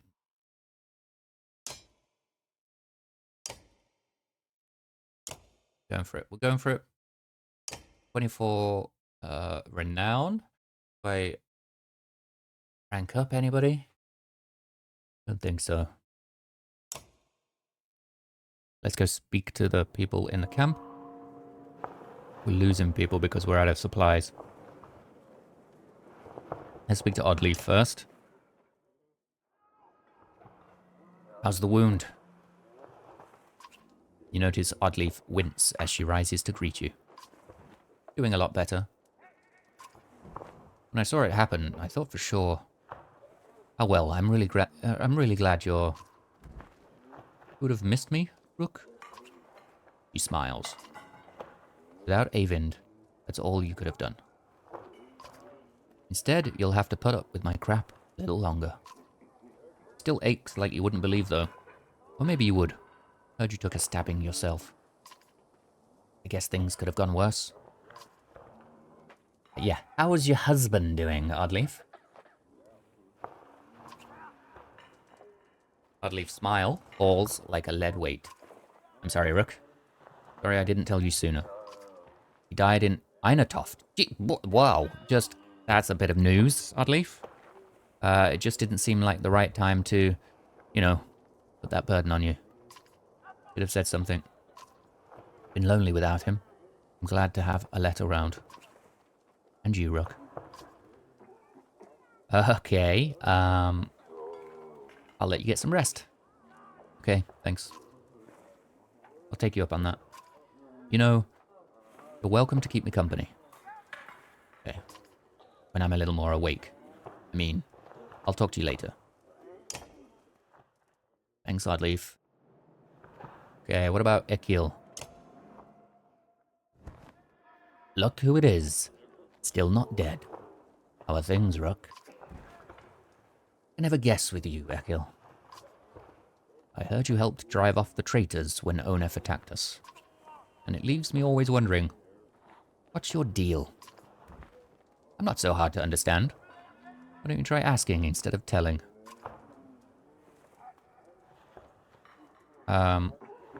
Why didn't you warn us about Onef? Didn't I? How many times did I have to call him a traitor before you get the message? What do you want me to say? Watch out? Onef's going to murder your whole family? You didn't fill me in on the details. It was always like that. In fact, I wouldn't be surprised if he tried to convince you to off me. But listen, I don't need to know. Keep it to yourself.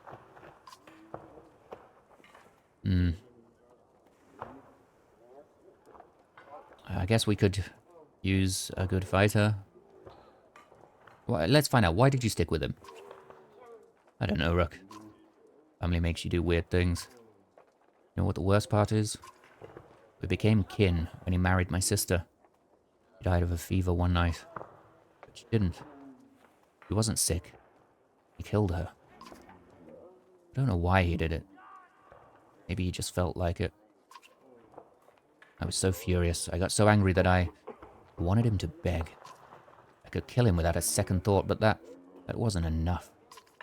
I wanted him to feel sick about it. Puke his guts out. And somehow that turned into, over time, he never cared. Gave up. Did what he wanted. I know how it happened. When I attacked you in Frostfiller, guess I'll just say it wasn't my idea. Okay.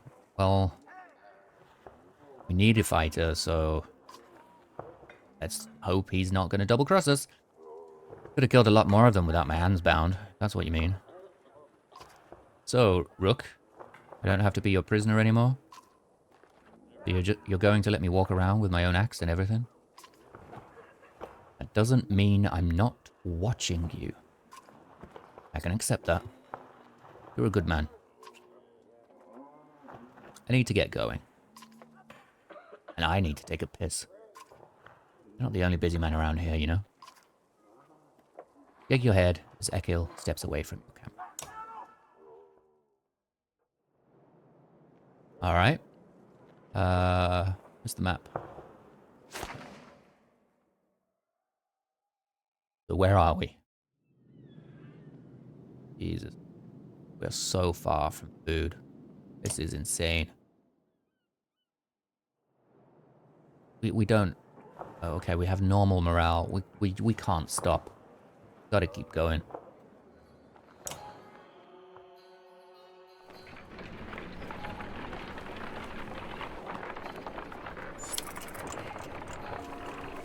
Lost 4 fighters, 4 clansmen, 3 Varl, Jesus.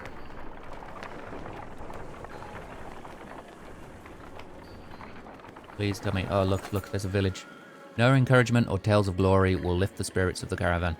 In the north, we have times like this, says one of the Varl. The other giants grin, raising tankards and horns of mead. Skull! They shout and make short work of their drinks, explaining that each person takes a drink when someone tells a story that is more miserable than the last. Others join them for the second round, and mead is passed your way. Leave the others to their drinking game. I need to stay focused. Applying the horn of mead with a smile, leave the others to drink as they wish. 40 songs lull you to sleep, while moans of regret wake you. Clansmen are slow to rise. A few bouts of laughter pepper the air for the first time in recent memory. Okay, great. Morale improved. Fantastic. This looks like a village. Please let them sell us some supplies. Come on, come on, come on. Supplies, please. Please, please, please. Yes. Yes, yes, yes. The villagers here are completely oblivious to the destruction that is coming. All we've seen is some dark figures far off, they tell you. Aside from a few young families, they're reluctant to pick up their things and join you. We gained 15 clansmen. More mouths to feed. Fantastic. Okay. For the market, we get 5 supplies for 1 renown. We're just going to stock up.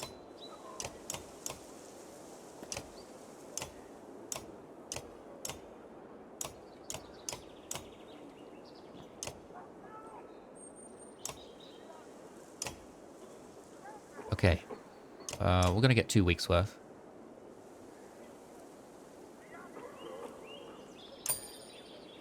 And I'm just curious. Look at these levels. 8, 6, 10. Insane.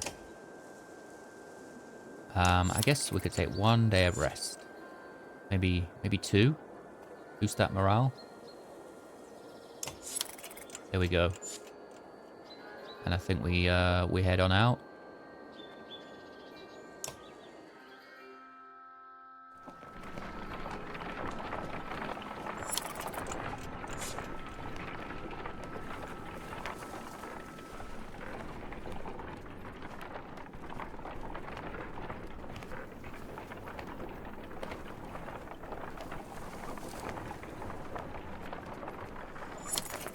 Okay, what's this? You notice most of the Varl pacing while others sleep.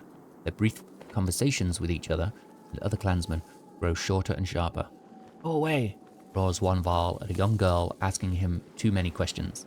All the clansmen stop and stare.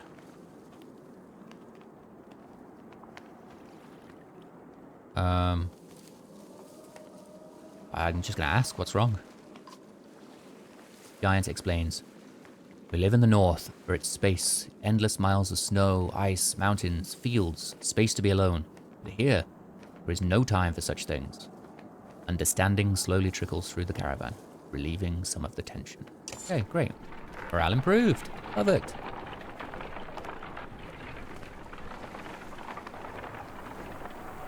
Is that a godstone on the hill? Up ahead, a scout shouts. Some giant hall, but it's empty. You approach the structure, but recognize none of the markings. The walls seem unsteady at best. Finally, sleeping beneath a roof, you overhear. Several families begin unpacking. Yeah. Look for clues, why it was abandoned. Whomever left here may have had good reason, you tell the caravan. After a few tiring hours of searching for clues, you have no answers. Frustration of the wasted time is apparent on the clansmen's faces. It was abandoned for a reason. Leave it. Yeah, I agree. While most follow you to a further campsite, a few families stubbornly but cautiously enter the hall and bed down. Next day, they rejoin the caravan, more refreshed than everyone else. Soon hear complaints of your paranoia. Nah, damn it.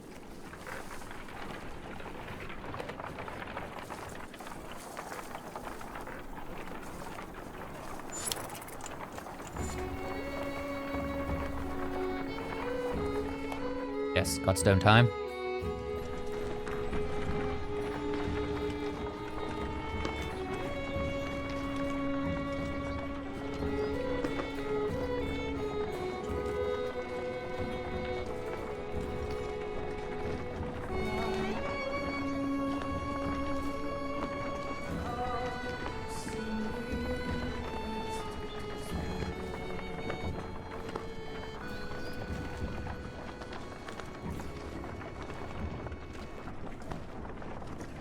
Chunky godstone. Okay, the imposing godstone of Bjorolf approaches. His severe visage makes it feel like he's watching you even now. Caravan spreads out, happy to be free of the confining forest and in open fields. Ogun pulls you aside to show you some red berries growing on an ash tree that looks like it was chopped down long ago. These shouldn't be growing here, he says excitedly. I haven't seen these in a long time. He and Mogan busily go about collecting the berries. In fact, in honor of Bjorolf, some of the caravan crack kegs of mead and wine before anyone can stop them. To the only god that matters, they shout. Everyone drinks, and you're glad for the merriment that has swept over the caravan. Okay, let's inspect the godstone. Look up at the godstone. Bjorulf's head, surrounded by images of casks and drinking horns. Though he was always depicted as being stern, Bjorulf was one of the most popular gods of men and Varl, the one who taught them how to brew. It seems like more than coincidence that the long fields around Bjorulf's stone have always been excellent, growing anything need for a good drink. Okay, let's collect some... Oh, actually, let's join the Merrymakers. We have the suppliers. Let's join the Merrymakers. You accept the mead being offered to you, settle in, enjoy one of the few times you felt good since leaving Skugr. Somehow, despite everything that's happened, you're able to let it go for a short while. Morale improved, nice. As the hour becomes late, the caravan is eventually ready to get back on the road. Day by Bjorulf's stone is one of the few memories that hasn't been tarnished by the spectre of bad fortune, you think to yourself. Nice. Boost to morale. Still got 9 days of rations.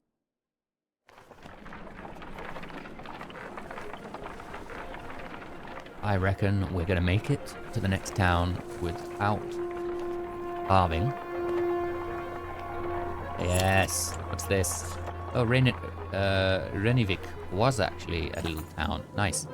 A flurry of snowfall seems to come out of nowhere and quickly thickens until you're unable to see the man in front of you.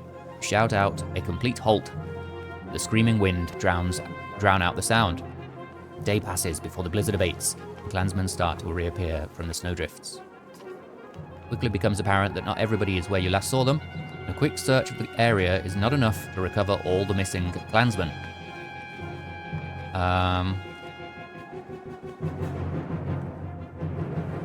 Okay, make a bonfire. Collect what you can for burning, you shout to everyone. We'll wait for the lost to find our beacon. Unfortunately, there is no significant amount of dry wood, and attempts to get a fire going are unsuccessful. Eventually, you realize that nobody else is coming and return to the trail. Oh, okay. Oof. 32 clansmen. Renwick is more of a smattering of farmhouses than a proper town. Though judging by stray dredge stalking through empty fields, it is barely even that anymore.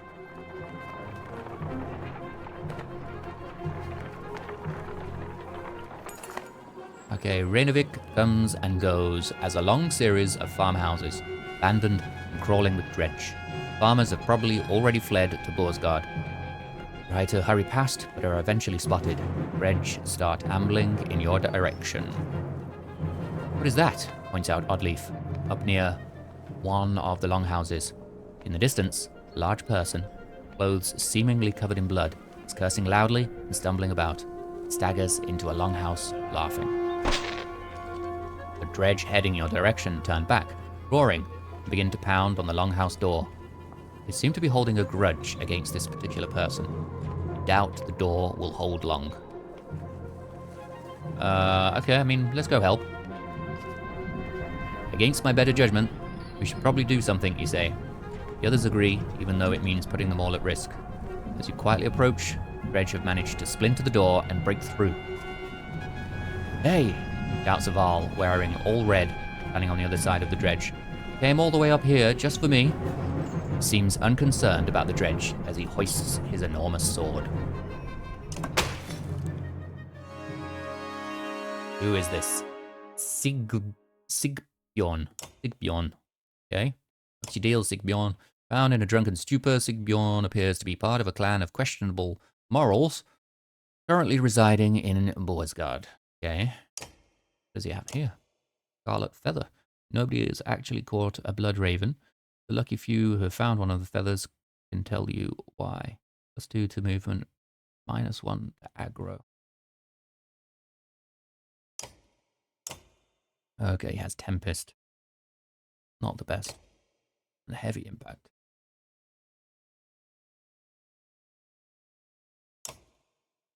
Okay, right. Who should we have? Obviously, Oddleif.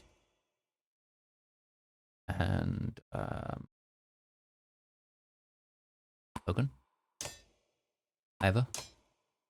Rook. And... His deal. Guts. Knocks back everything.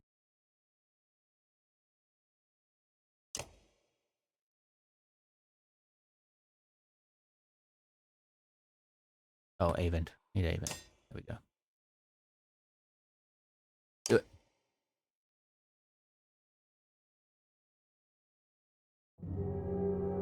Alright, everybody goes together.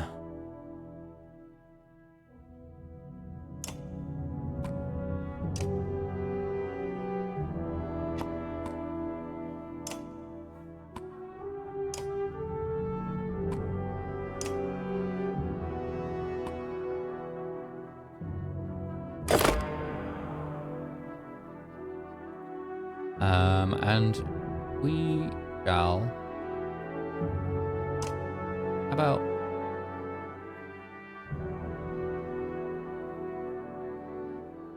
Let's just have a quick look. Who's first? This guy's gonna go first. This guy's gonna go second. Third.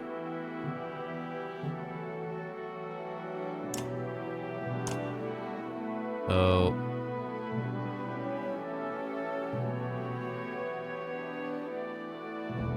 hoping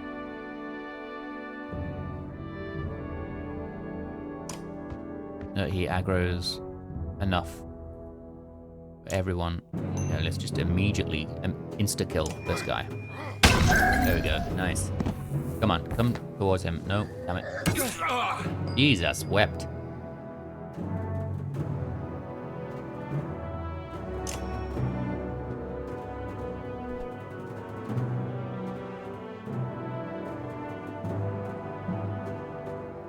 Put this guy,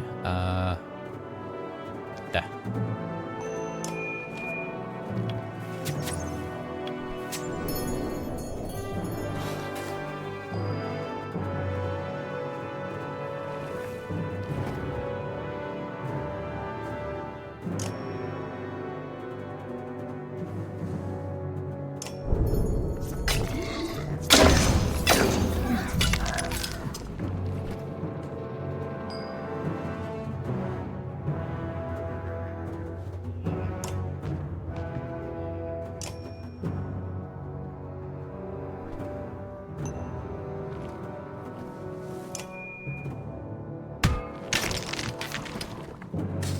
Come on. Ah, damn it.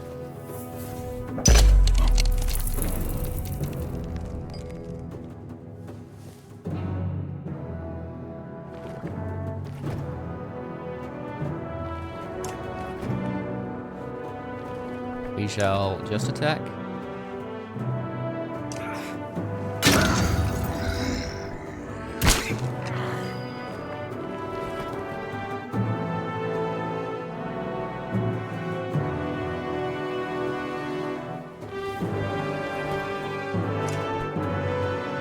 Can we get this one?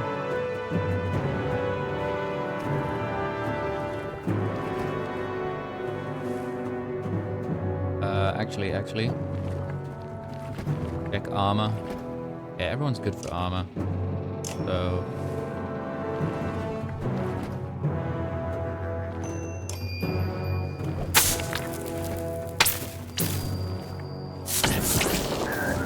beautiful.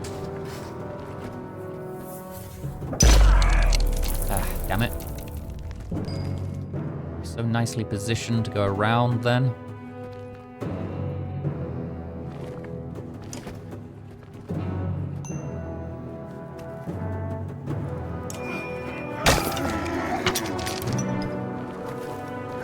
Oh, oof, dodged it. Amazing. We are definitely killing that.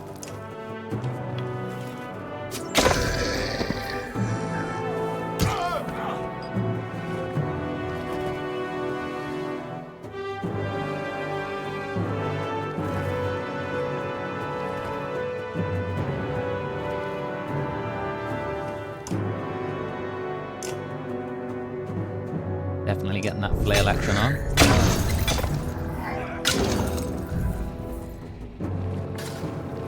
Yeah. Okay, we're okay, we're okay.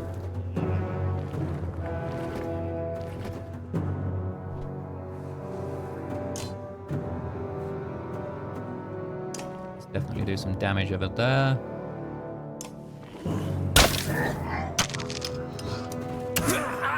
Ouch. We are going to mark prey. Who's next? Oh. This guy is next, and then this guy?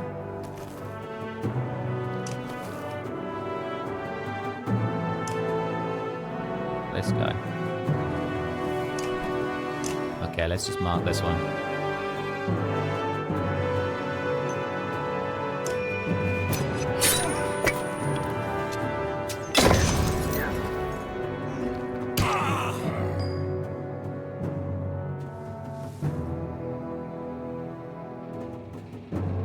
And do some mending.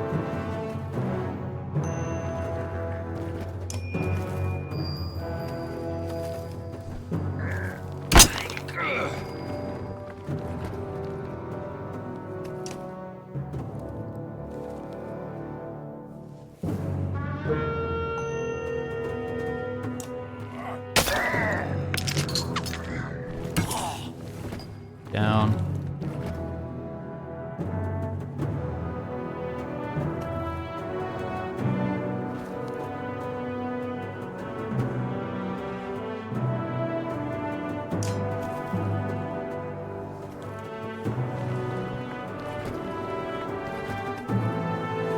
Nice. Yes.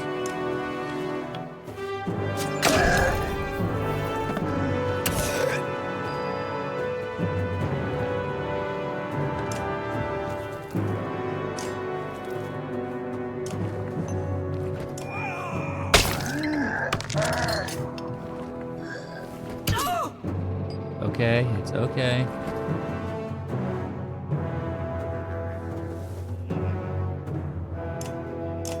Who can we mend here?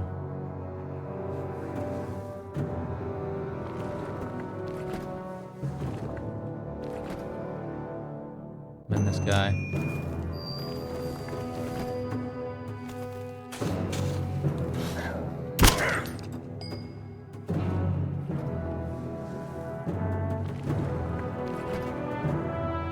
We shall, I guess we'll just, actually, what is this? Never mind. No, let us just beat up on this guy.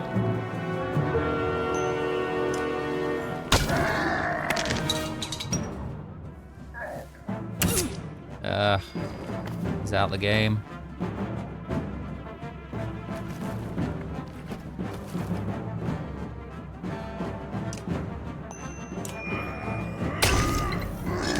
Direct.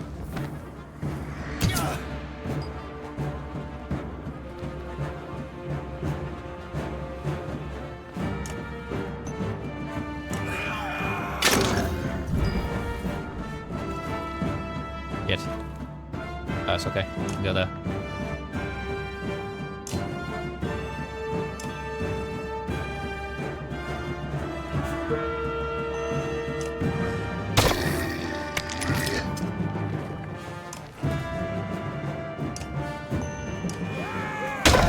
Done.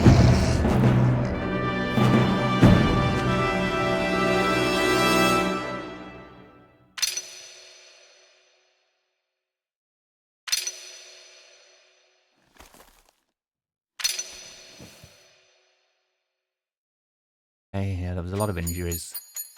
Gonna cost us 5 days.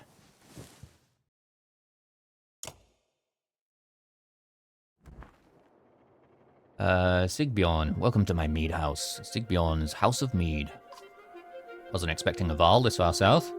Or this drunk. I can see that. There are people huddled in the corners of the mead hall, looking on with uneasiness. Who are all these? Who are you people? No, they're friends. They made this place. It's not really mine. You lured Dredge back to a room full of unarmed people? What's wrong with you? Come on, I saved everyone in here. Get some fine drink. Let's drink. Wait, I was saving your ass. Remember that part? If you knew you'd come up here, you could have told me. What do we do with this guy? Anyone here is... we're not getting involved. Screw this. We're not getting involved. This guy seems like a liability. We don't have enough place to feed everyone as it is, so... Let's anyone who wants to go to the effort of trying to join us, they can do so themselves, but I'm not directly extending an invitation. I won't deny anyone, but I'm not extending the invite. I don't know what is happening here, but I don't want any part. Kill the villagers, a lot more dredge are on the way. I recommend they leave. Thank you. Some other time then.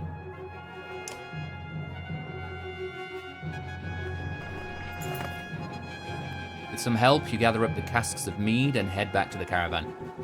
Sigbjorn and the other survivors in tow. The caravan gives the boisterous Varl a large berth, set out for Boersgard.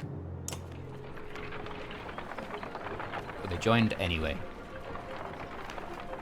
Yep.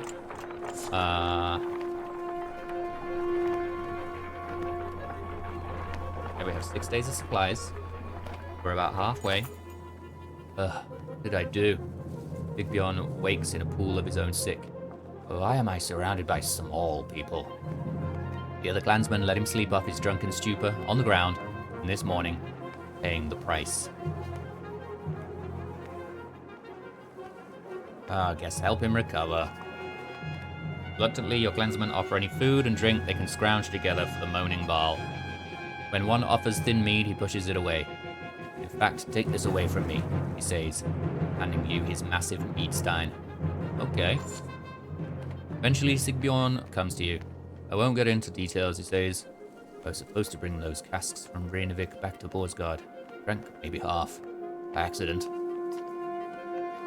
Point is, Sigbjorn continues, don't tell anybody what happened, and I won't tell anyone about the mead you got, okay? Trust me on this one. You agree, and get back to travel. Treasure Hunter. Gained your blah blah blessing.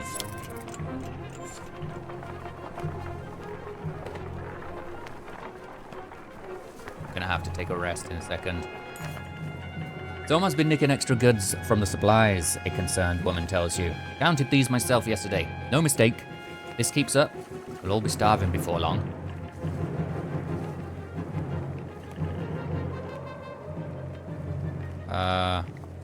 Post a few extra guards to watch the supplies, I guess. If there any further theft, discreetly place some trusted guards by the caravans. You hear a few people casually point out the extra manpower, but nobody seems to raise an alarm for now.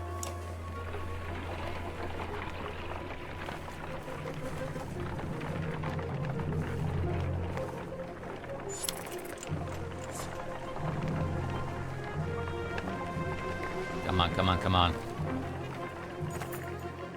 Una, the quirky old man with the leather headband, says, if there's one thing I know better than women and mead, it's, well, he smiles. Oh, nothing. But I know when a group could use some help. Just nod and let old Una make everything better, no question now. Yeah, sure, we'd appreciate any help you can offer, old quirky man. That evening, Una clears his throat and loudly recites a tale of travelers, ending with war and death behind them. Seeking hope instead, they carried on with courage, using heart and head. Strange poem, but the caravan is happy for a change of pace. Una bows and turns to assist the cooks. The evening's meal, larger than ever, yet the supply wagons seem more full than before. You look to thank Una, but he is gone. What the... I like Una. And we made it. There's Boersgard. Steep cliffs, the sprawl of Boersgard comes into view. A city of contrasting rich and poor, opportunity and gamble. Our best hope for salvation, or our graves.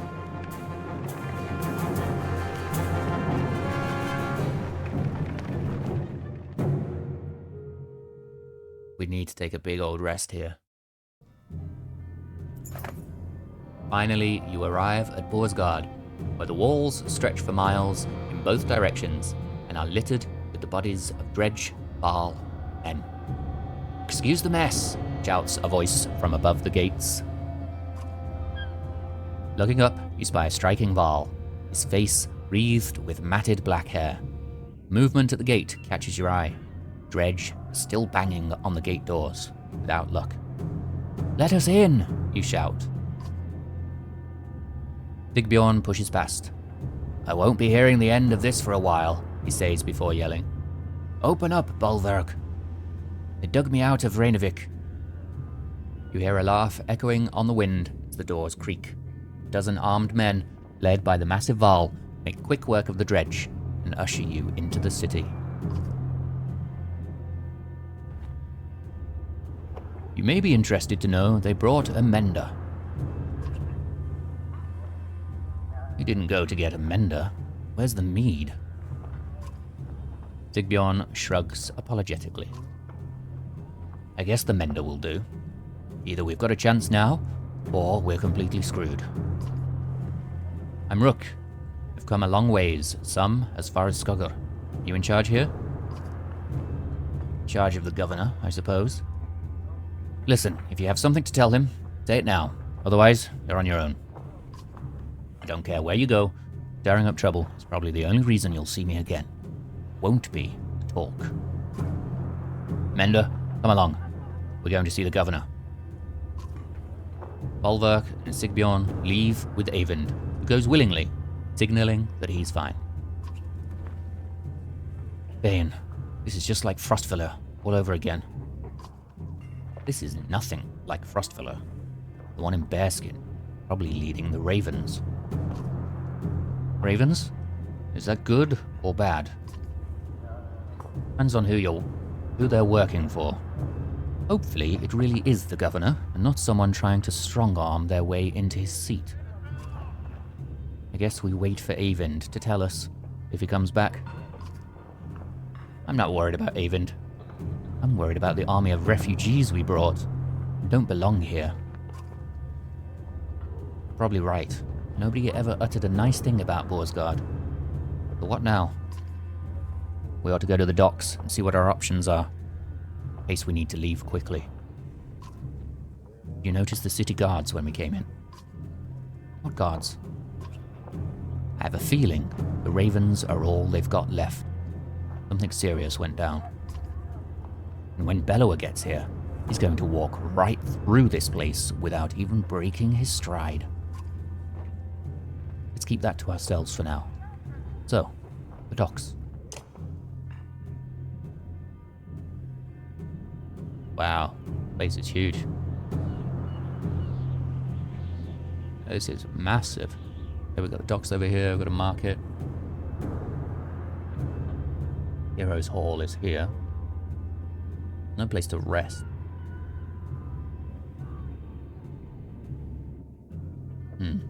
Guess we have to go to the docks before we can rest. Okay, well, this feels like it's a good spot for us to pause, and yeah, we'll continue another time. As ever, if you are the 1 or 3 people that watch this video, feel free to leave a comment. Yeah, I'll respond probably at some point. Thanks for watching. This has been Dungeon Dive Gaming. I'll see you next time.